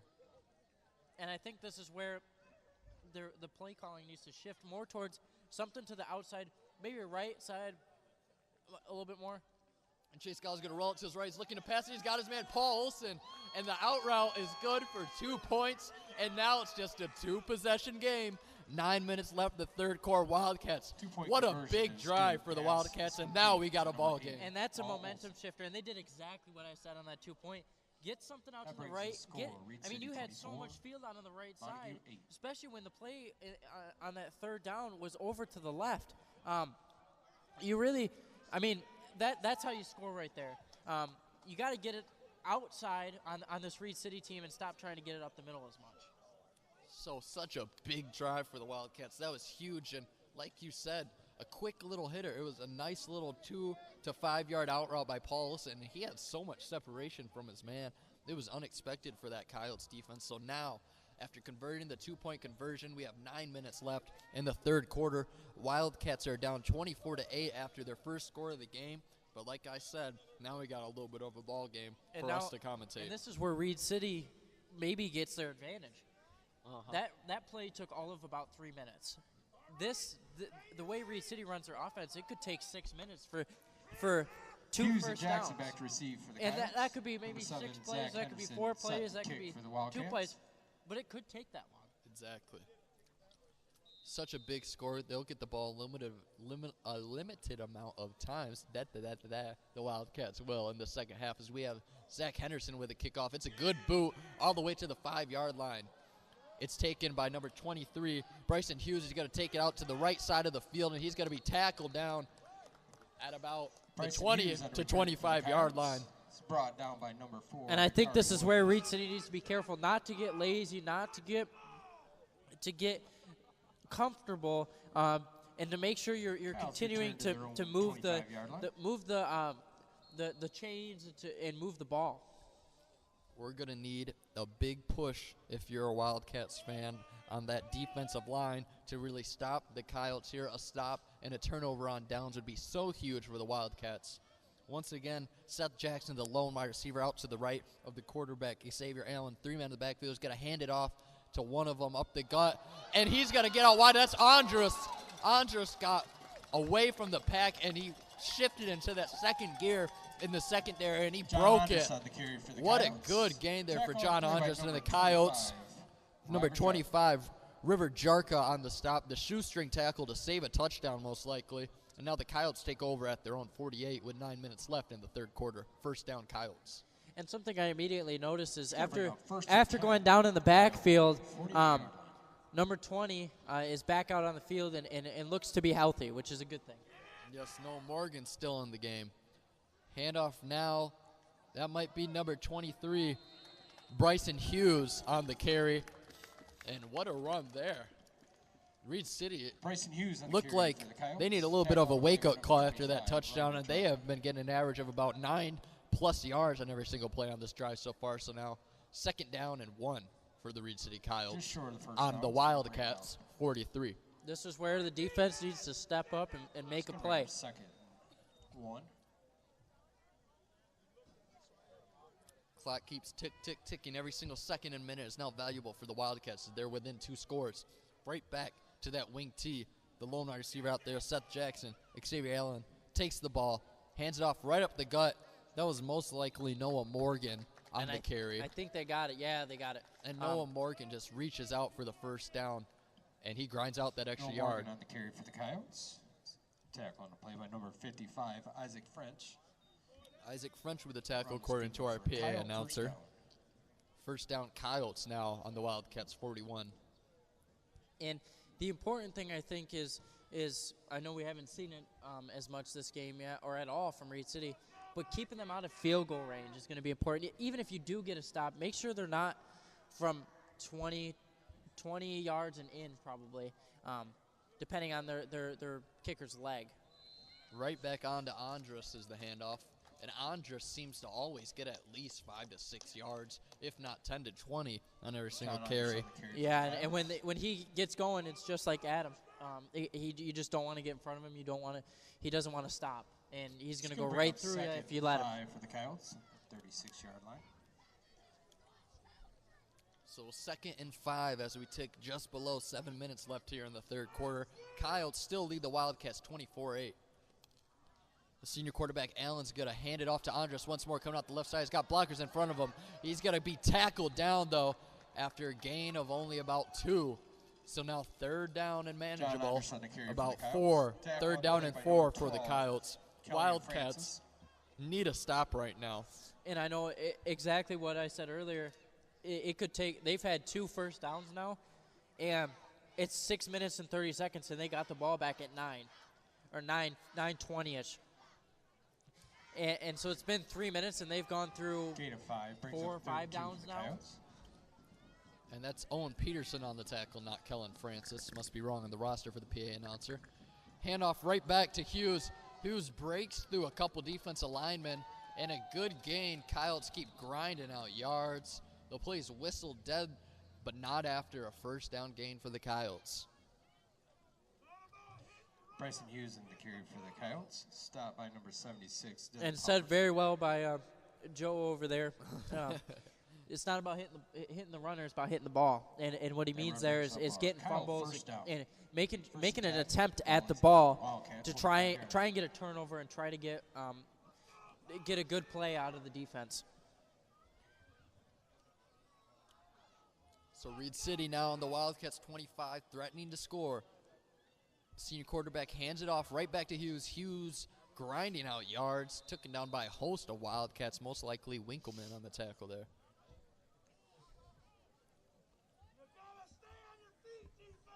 Second down and about 5 Bryson for Hughes the on the carry for Wildcats. the Coyotes. Tackle on a play by number 76, Dylan Powers. Gain of 4 brings up 2nd and 6 for the Coyotes.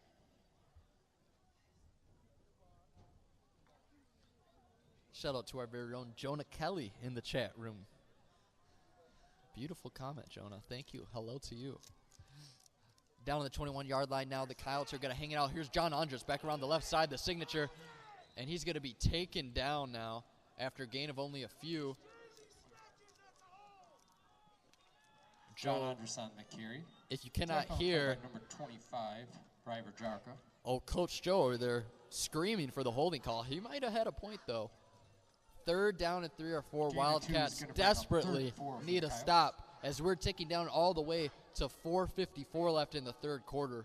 Time is so crucial now.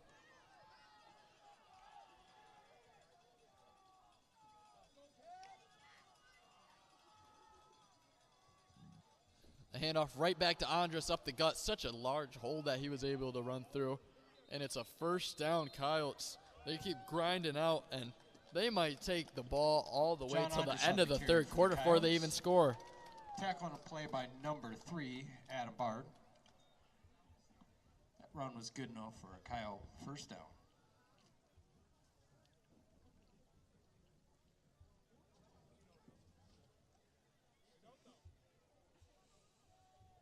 Wildcats desperately needing something here as we have 4:30 left in the third quarter. Coyotes still lead Montague 24-8. Xavier Allen brings his boys back into the line. He's going to hand it off to Hughes around the right side. Almost got tackled in the backfield. Here comes a host of Wildcats, and they're going to stop him. There was a blue flag? It might have been a fumble over there. That's usually what that indicates when the referee throws it. Bryson Hughes on the carry for the Coyotes. Tackle and a play by number 66, Silas Janik. But Reed City still has possession here. Must have just came out loose a little bit at the end. But Gain the of ball one, carrier brings up Hughes second and 9 retains for the possession. Coyotes. 2nd and 9 for the Coyotes. 3:45 left in the third quarter on the Wildcats 13. A score here would be devastating for Montague.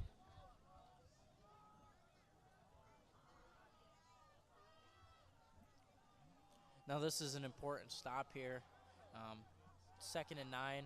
And hands it off to Hughes. Hughes breaks free, and he's all the way into the end zone. He breaks it all the way into the secondary, ran through the safety, and the fans were expecting it. They're not even that excited about it. They said that's casual work. We Bryson should Hughes expect on the that out of our 14-yard offense. Touchdown run for the Coyotes. And about a 14, 15-yard touchdown run makes it 30-8 Coyotes, and it's really going to be tough for the Wildcats to come back now.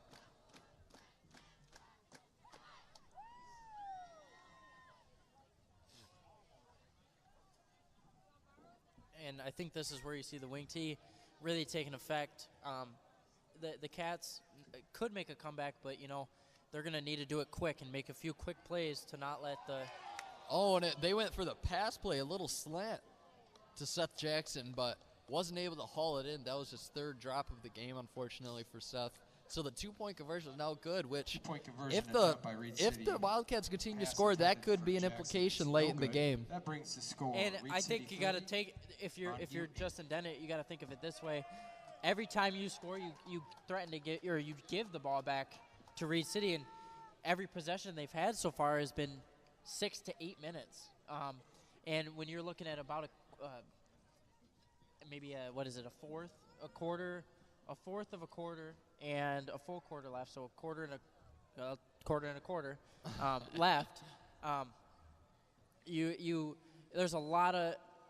It sounds like a lot of time, but when you have somebody like Reed City who takes up half of that with just their one possession, and you have to get 4 touchdowns, you have to think about time there and clock management and how you're going to keep this Reed City team from using up all of that clock, and how you're going to take their half of the quarter and turn that more into a third of the quarter, or about a quarter of the quarter.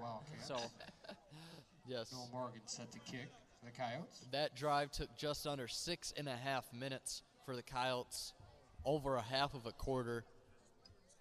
And now the squib kick back to the Wildcats. It's going to be muffed by Adam Baird, and he's going to pick it up at about the 25, loses footing, so he goes down at about the 28. Okay field position for the Wildcats as they take over with 3 minutes and 20 seconds left on their own 28 in this third quarter. They now trail 30-8. They're going to need a score right now if they have any chance of still winning this game.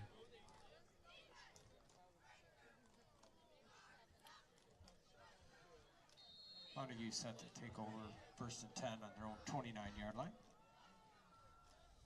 Chase Gowell looking back to toss. He's going to go deep into double coverage for Paul Olson. and they throw the flag. I think that one's going to be on number 8 for a pass interference. I mean, I would have thrown it. Yeah, and even if it wasn't, Paul Olson sold it well. He had Chase Gowell was looking for Paul Olson deep down the field outside the numbers on a little bit of a wheel route. He was running towards outside, and it was Seth Jackson on defense who's going to get flagged for defensive pass interference.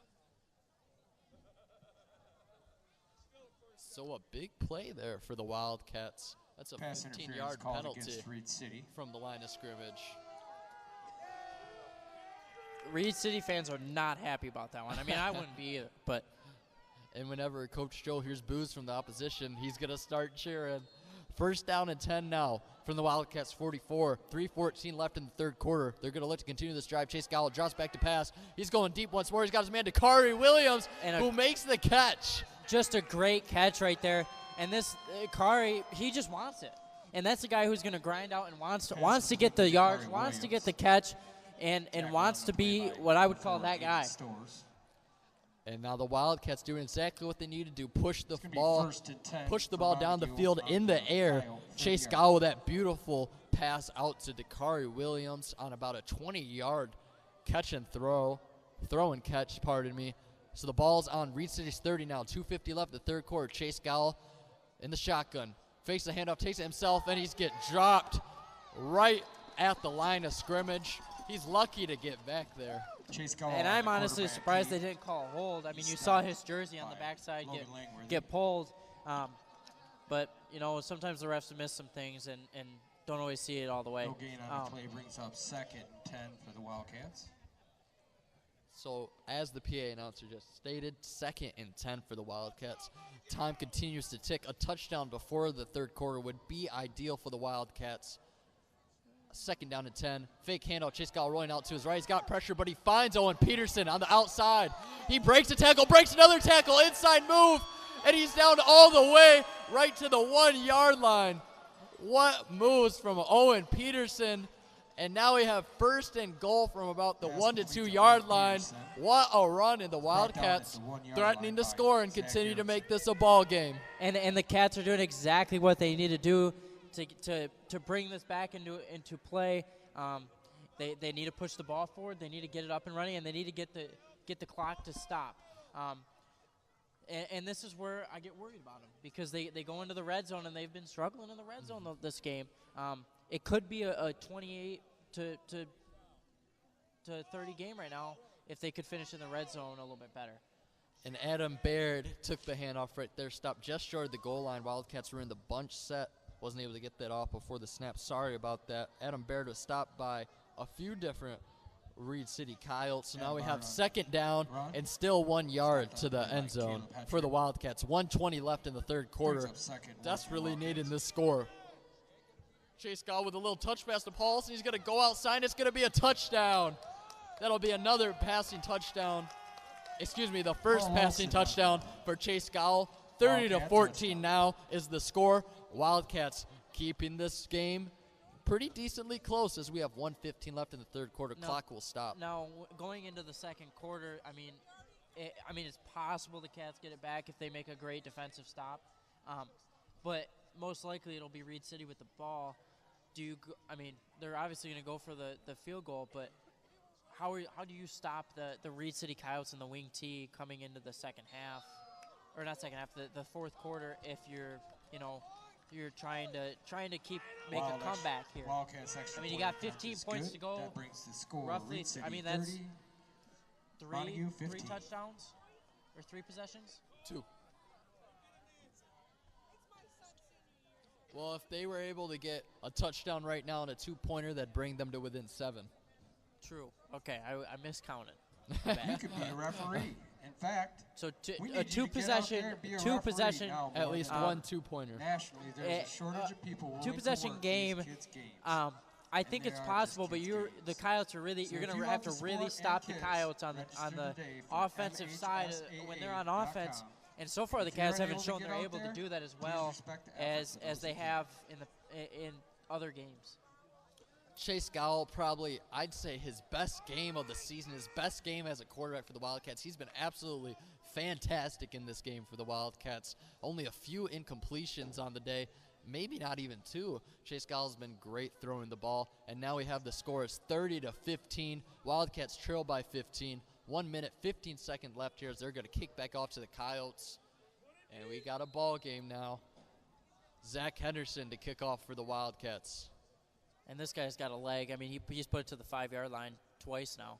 And Zach Henderson's going to boot a little bit shorter now to about the 13-yard line. It's going to be took by Coyote. He's going to come flying out of the gate. A stiff arm on Owen Peterson. And number 23, Bryson Hughes, the running back, is going to be the return man who takes it all the way to the 44. For the Coyotes. And that's a heck of a stiff arm on OJ, or Owen Peterson as they call him OJ.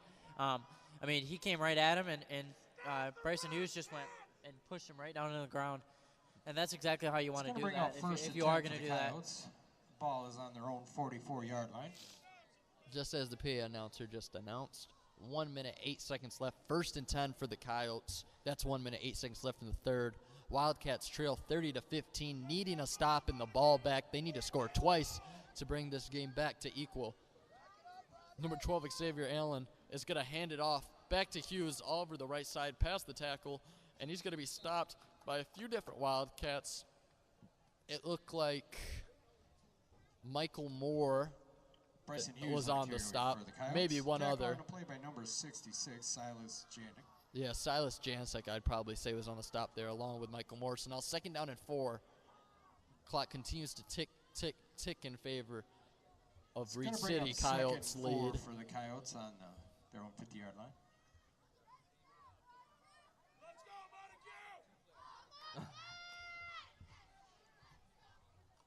Xavier Allen to take the ball from the center. Just going to let this play clock wind all the way down. He's going to fake. Oh, no, he is going to hand the ball off. That's to Andrus over on the left side near the tackle, and he's finally going to be taken down by number 2, Isaac Jarka. The quarterback, Xavier Allen, did the same motion he did on the bootleg to sell the bootleg and to sell the handoff to Andrus, and Andrus gains about 20. So Reed City is all the way onto the Wildcats' 28-yard line, almost in the red zone already, and the third quarter is going to end there. 30-15, Coyotes lead by 2 possessions, and they have a chance to score once more and probably put this game out of reach for the Wildcats.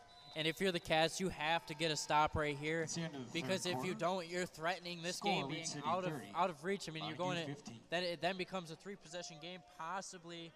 I mean, possibly a 4 if I'm doing my math right, which I haven't in the past, but possibly a 4-possession game if you get the 2-point conversion, I think.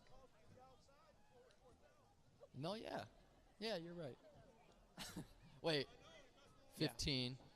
They score again. They can get 23. No, yeah, it'd be 3 possession. Please take a few moments to collect any My trash quick math is area terrible. and place it in the nearest trash receptacle. This small, kind gesture is so greatly appreciated. Thank you for your continued support for Reed City Athletics.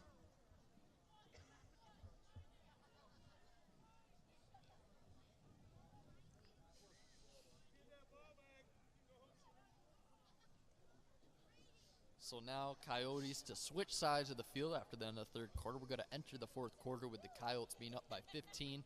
On the 28-yard line, they will take over. 1st and 10, just under 30 yards left to get into the end zone. A score here would really be so deflating, so demoralizing for the Wildcats, desperately needing a stop to keep this game in the balance and to keep this game in reach, in grasp. They need this stop.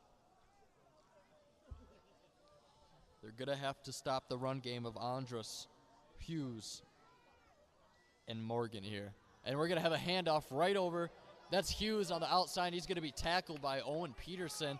Good shoestring tackle. Only a gain of 2 or 3. For the Coyotes. And I'm very impressed by the running game from the Coyotes. I mean, it's done work in this game. I mean, it's where they've gotten most of their scoring from. I mean, and most of their yards and all of that. 11:30 now. 2nd and 8. 2nd and 8 for the Coyotes. 2nd and 8 from the Wildcats' 26-yard line. Allen takes the ball. He's going to hand it off to Andrus around the left side. He's going to be tackled by Owen Peterson once more on the shoestring tackle. So now we got a 3rd down and 4. We're hearing a little bit of noise from the Wildcats defense. Tackle on the play by number 12, Kelly and Francis. And if they can get a stop here, that's big.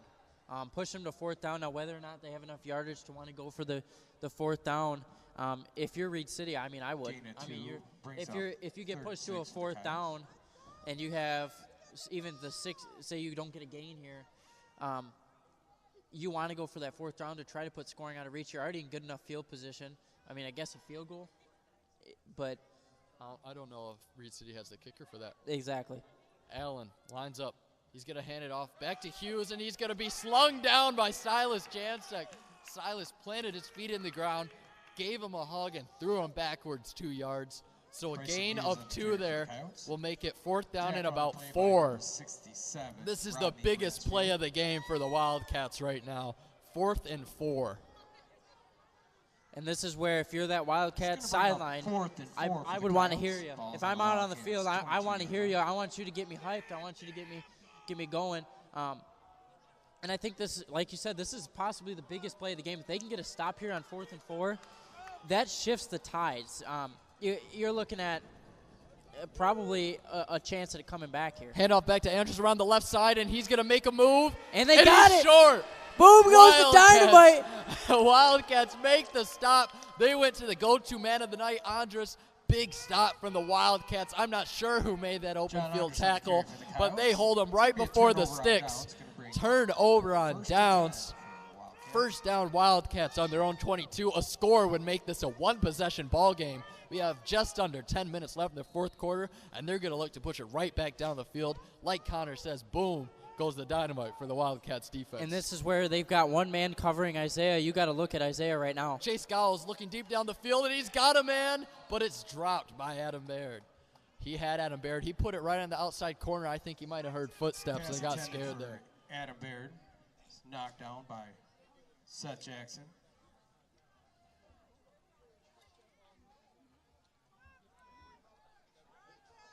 It's going to bring up 2nd and 10 for the So Wildcats. the clock stops. Only 5 seconds runs off. 9:45. 2nd down and 10 from the Wildcats 21. Chase Gowell with 4 wide receivers out wide. Fakes the handoff. He's going to take himself read option. He finds a hole. He's going to break outside. He's got a move to make, and he's going to be stopped in his tracks by number 23, Bryson Hughes. Good tackle by the corner, but not after a gain of about 8 or 9. He needed to just keep pushing forward. Coach Joe's going to let him hear that one. And that's a good run right there. And it looks like number 23 is coming off a little, limping a little bit. And that's a great play and great read by Chase. Getting out of the pocket, realizing, oh, I got room, and going, and now you make it 3rd and 2. And you give your team an opportunity to go for this and make it a one-possession game. 3rd and 2, he fakes the handoff again. He's going to go for the read option. And I That's think he gonna got be it. close, and he dives forward the first down. He falls did get it. forward, and it's a first down. Wildcats move the sticks. Chase Gowell. Now the one thing I'd like to see out of this drive is maybe a little bit more push on the offensive side. You want to start getting this going quicker. If you're the Cats, you got 8 minutes, and you know what the wing T is going to just stall the clock out. You have to get the play moving, and you have to get the drive moving quick and snappy. Chase Gowell back now in shotgun formation. He fakes the handoff play. He's looking down the field, and it's dropped by Owen Peterson. Was just behind him. It did hit him in the hands, though. 2nd down and 10. No reason to be that upset. You still got a lot of time to work with. Still got 3 downs to work with. And that's one of those throws where it's hard to catch because OJ's coming from behind. He's got to reach back behind him. And, that ball's probably slippery. It's probably got condensation. There's probably dew on the ground, and it's picking all that up. And it's cold, and so your hands don't move as well. 4 out wide for Chase Gowell once more. Adam Baird, the only one in the backfield. He's going to snap the ball now, and we might have a false start on the Wildcats. A few linemen took off before the ball moved, and it will be a false start. False start, Montague. So now a little less manageable. 2nd and 15, but it's still manageable. Bring up 2nd and 15. And this is still something that the Cats can get out of. I know they've struggled with penalties earlier in this game, but I think they can definitely get this first down. Chase Gowell play action, rolling out to his right side. He's got Paul Olson able to catch the ball right at the line of scrimmage. It was down by his feet, a little 5-yard out route from the slot. So now it will be 3rd down and 10 after that shoestring catch. 8 minutes left in the 4th quarter. Wildcats still trail 30-15. They need to convert here on 3rd down, 3rd and 10 from about their own 32. Chase Gowell back to the signature shotgun. 4 men out wide. Drops back. He's looking to his left, and he throws it over the hands of Dakari Williams. Might have been catchable. Pass intended for Dakari but it's incomplete. Williams. It's incomplete. And I think you have to go for it. Even though it's 4th and 10 and you give up Zach Erickson field on coverage position. for the Coyotes. You know, I think this is where if you want to get this game, It's you gonna want bring up you want to have a chance 4th at and winning 10 this for the game. Wildcats. You have to go for it, and you They're have all to get 32 something yard done line. right here. They still haven't looked at Isaiah, and I understand they put two men out there in kind of a zone man coverage where if number 7 gets beat, you know, number 4 can pick up the rest of that play on Isaiah. And I'm curious to see what the Cats do on this play here. No, they're going to have to bring out the best play. Usually every good team, every good offensive team has a few plays that they can go to. That's where you need a first down. They have 3 or 4, 2 to 4 that they really can look for and really go to in a situation where you must have the conversion. Your Michigan Army National Guard plays a vital role in our national defense and response. As needed to state emergencies, to protect the lives So and 7 property minutes of left, Michigan citizens. 7 minutes and If you're 50 seconds interested in left in learning the more fourth about quarter the of this Guard, game. This is visit a must myguard- convert for the Wildcats. myarmyguard.com. We have single coverage on Isaiah Atchison on the outside. No, double coverage comes now. Number 4 shading over. Let's Chase see what they Dowell do in on the this play. shotgun, and it's a quick hitter to Pulse, and it's a little screen run. It It's a doesn't little look like screen they play. get it. That's a big stop for the Coyotes right there. And you know, I think they had an opportunity there. The only way I see them winning this game is if they can get a stop Pass to and they Paul can Olsen was complete. interception, a fumble, or anything like that, Tackle on and the play by move it number over to the 44, other Teddy side Szymanski. and get another chance at it with about 5:30 to 6 Turnover left. on downs. So on Kyle, 4th and first 10, the Only Wildcats 36 run a yards. screen pass that gets them about 3 or 4 yards, causing a turnover on downs. So now Reed City has possession on about on the Wildcats' 36-yard line with 7:46 left to play. Wildcats gonna need a turnover on downs once more.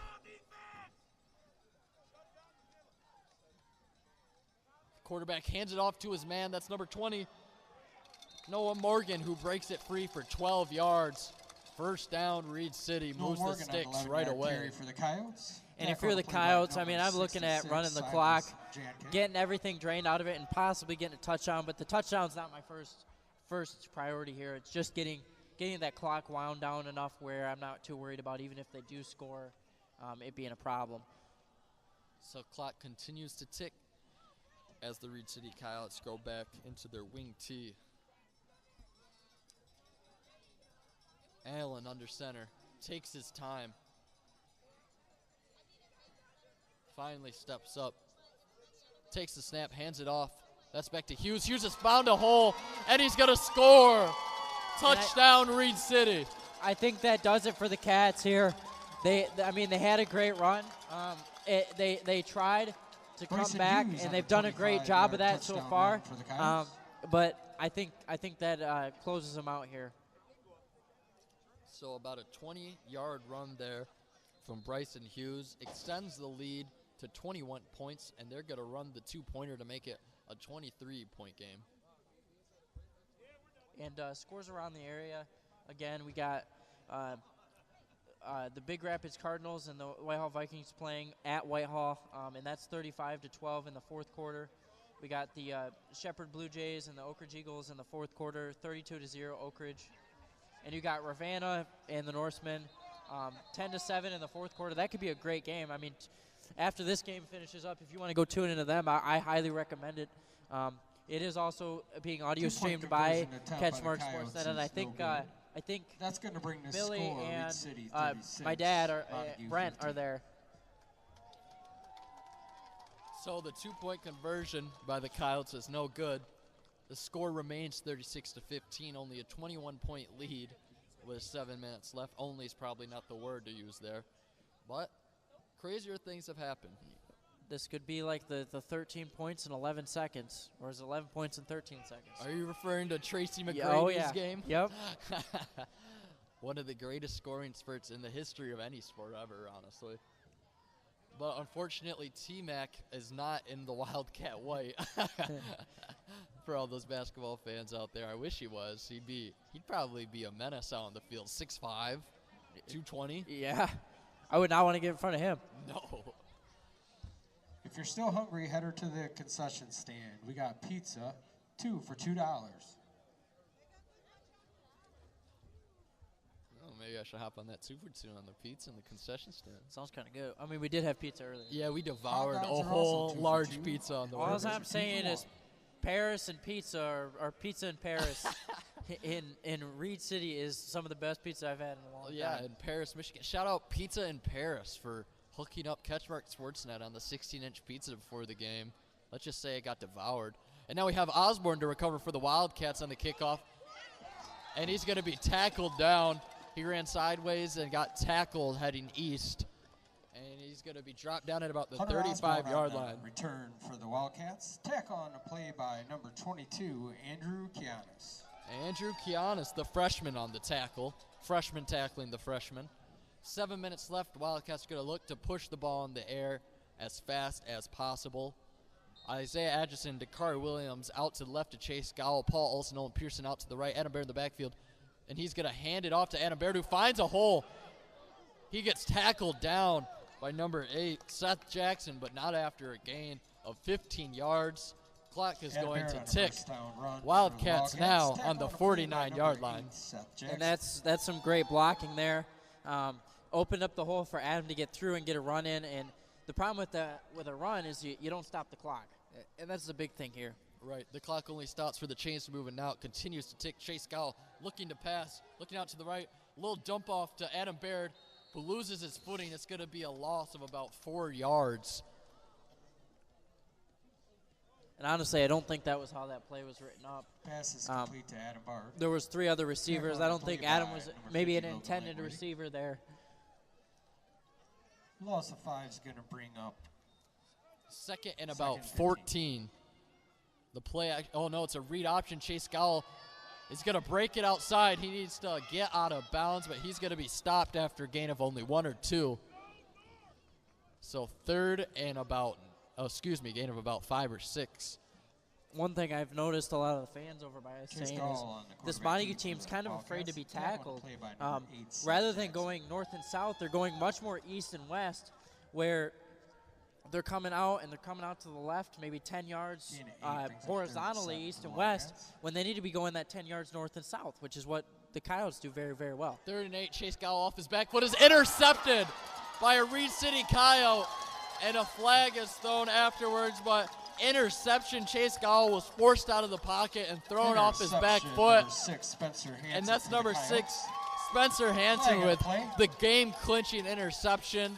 That was probably the dagger if it didn't happen already on the touchdown.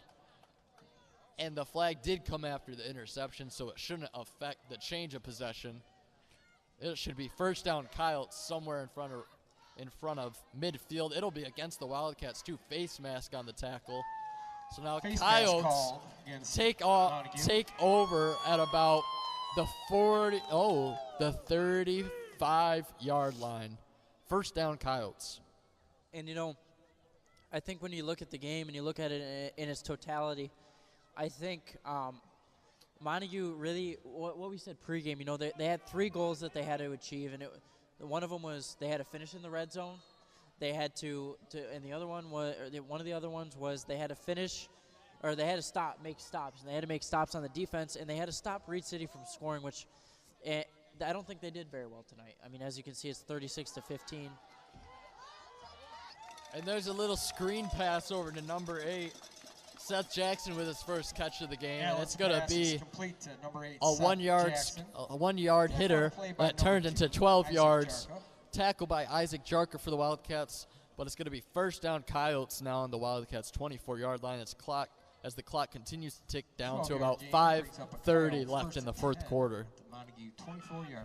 And and the last thing I think that the Cats didn't do very well is I think in the first half, once they got a few scores in, that grit mentality kind of faded away, and it shows. Gain of about 2 or 3, swarming Wildcats on top of the Bryson ball Hughes on there. the carry. That was Hughes Tackle on with the play by carry. number 67, Rodney Brassfield. I think they showed flashes of that grit kind of towards the second half when they wanted Gain of to. 3 brings When up they second got and those 7. 15 points, and really wanted to grind it out and try and get back in this game. But I think at that point it was kind of too late. 4:45 left in the fourth quarter. Xavier Allen once again taking his time before snapping the ball. He's going to hand it up the gut to Noah Morgan, who's going to gain a couple of yards, but still stop short. 3rd and about 5. Wildcats putting up a good fight here on this possession. Noah Morgan on the carry. Tackle on the play by number 55, Isaac French. Isaac French recorded the tackle on that play. Ball's on the 20, just now sneaking into the end zone is the Coyotes. They have 3rd and 6 for the Coyotes. Clock continues to tick. We're down to 4 minutes now. And, the difference between a playoff game versus a game like in the regular season is these are single elimination. As soon as you lose, you're out. There's no double elimination. There's none of that. And sadly, that's the end of the season. And this Wildcats team is full of seniors this year. Just to name a few: Owen Peterson, Owen Powers, Dylan Powers, Rodney Brassfield. Some key players. Chase Gowell. Yeah, some key players that are just gonna make a difference being gone.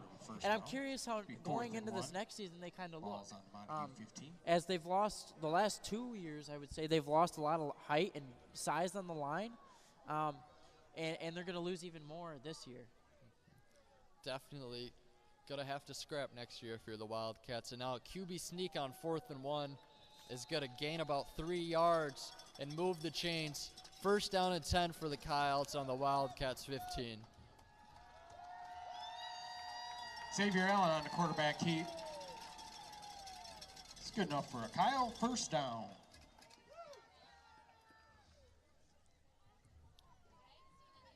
Clock continues to wind down to 3 minutes now in this fourth quarter as the Coyotes lead the Wildcats 36-15. 1st down and 10 from the Wildcats 12. The Coyotes have it. Now, one thing I would like to see is going into the next games with as Reed City. What do you change? As we said, if Montague had beat this team, it looked like a pretty easy road for the rest of the district. How does Reed City change their game plan? Do they practice some things if it's an easy road? Or what do they do? One big thing that's a big question in my mind is how I want to see number 12 get out and run some more pass plays. We've already seen his arm we were watching him at halftime kind of warming up for the second half, and he's throwing 50-yard bombs that look easy, and he's taken 1 step, 2 steps to do that. I agree. He's definitely got an arm on him, and he's probably being underutilized as his position in the wing T. John Anderson, the carry. And now we're going to have a timeout taken by the Wildcats. 1:57 left in this fourth quarter. Coyotes up by 21 on the Wildcats as the Coyotes face a 3rd and 7 from the 9-yard line.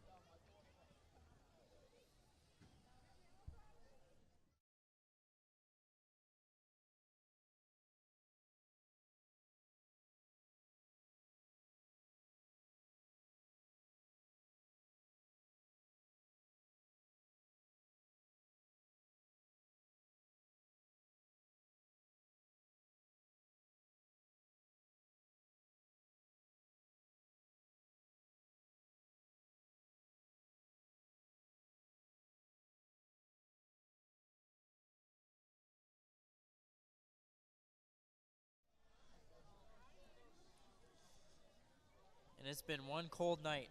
We're only 5 degrees. Is it 5 degrees above freezing, or is 32 freezing? 32 freezing. It's been an off night for me, let me tell you. But it is 41 degrees out here, and it feels like 3. I can tell you that. Connor Raeth barely surviving here as our color commentator. I hope we can get out of here without pneumonia. I think it's too late. Hypothermia starting to creep in as Allen hands it off once more to the main man of the night. That's number 7, John Andrus. And now we have one more timeout from the Wildcats, who hold the Coyotes just short of the first down. 4th down and 2. Montague.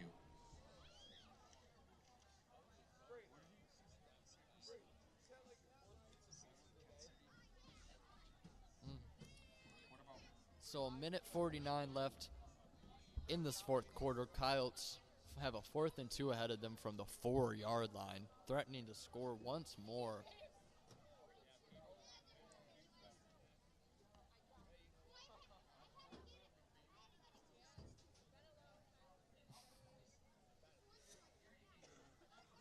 No, it's been pretty cool out here, let me tell you.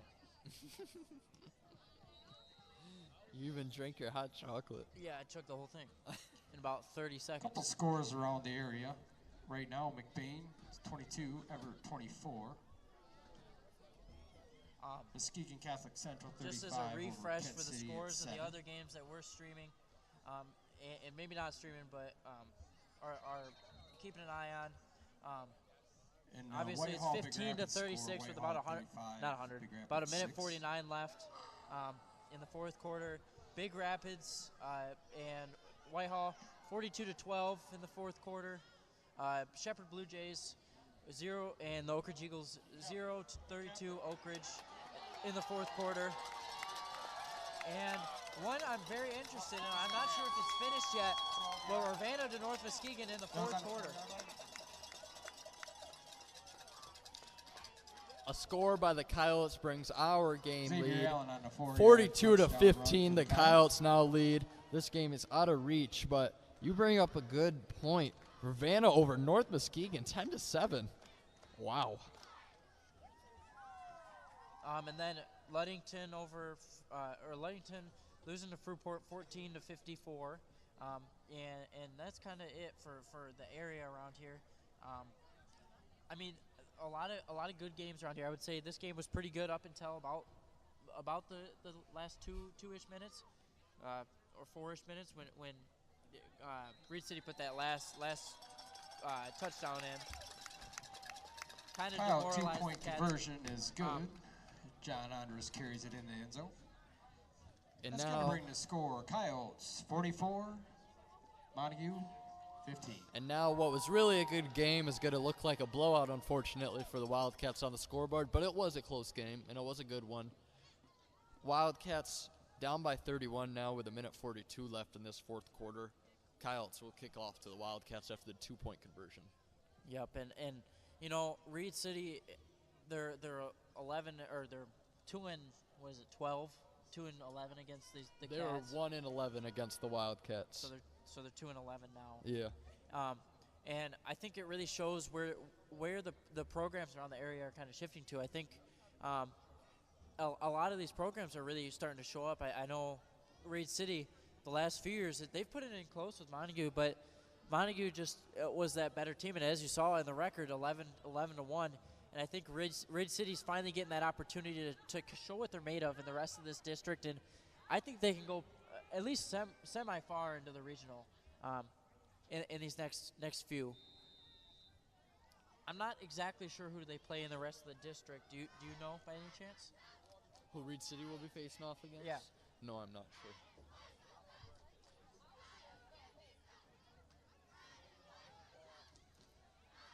Paul Olson recovers the kickoff from the Reed City Coyotes, and he's going to be dropped down at about the 23-yard line.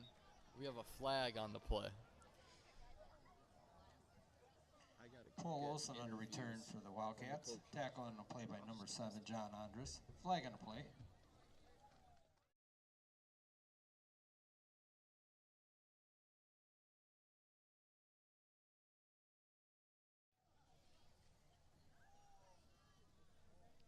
Now, I mean, what do you think was the big difference in this game tonight, looking at these two teams and looking how they stacked up against each other?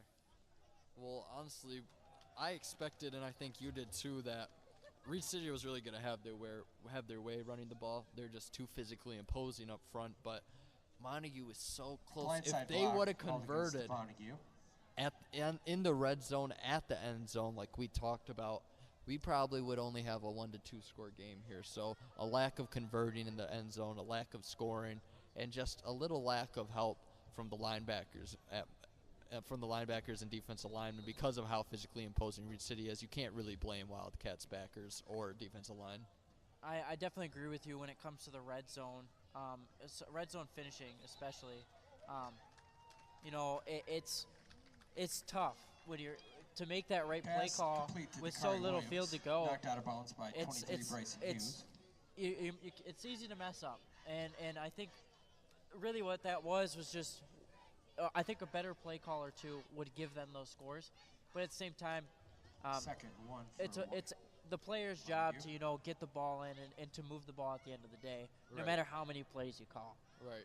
Chase Gall draws back once more for the Wildcats. He's looking way down the field, and that was a double move from Dakari Williams, but the ball and the pass came up short. That was a pretty smooth stand-up by number 23. Broke up by 23 Bryson Hughes. Number 23 Bryson Hughes doing his best Michael Jackson Thriller impression. Pops up right after the play. Hit us with a Gonna bring up 3rd and 1. And now we have a 3rd and 1 for the Wildcats. 1 minute, 23 seconds left as the Wildcats are on their own 21. Chase Gowell forced out of the pocket, rolling out to his right, just throws that one away. Probably a wise decision. 4th and 1 now for the Wildcats. And just as this game winds down, please remember to like and subscribe. We're really close to about 1,000 subscribers, and that's a big deal for us. And we thank you all for that have liked and subscribed on our journey. It's been a year and a half, 2 years now since we started CatchMark SportsNet, and it's been pretty amazing to see how the community has grown around us and really helped us develop into what we are now, trying to support your athletes and your local sports. Adam Baird with a very solid run brings that one all the way out past the 40-yard line. 1st down for the Wildcats. Clock continues to tick after the chains will get back to where they need to be, and the clock will take off from 1:09. 1st down and 10. Wildcats still down 44-15. Chase Gowell takes the snap from the shotgun, and he's looking for Paul Olson. He's going to miss that one deep, and it's going to be intercepted by number 8, Seth Jackson, with the interception. So Seth Jackson, after a couple drops of the offensive end, definitely has made up for those drops. Interception by Seth.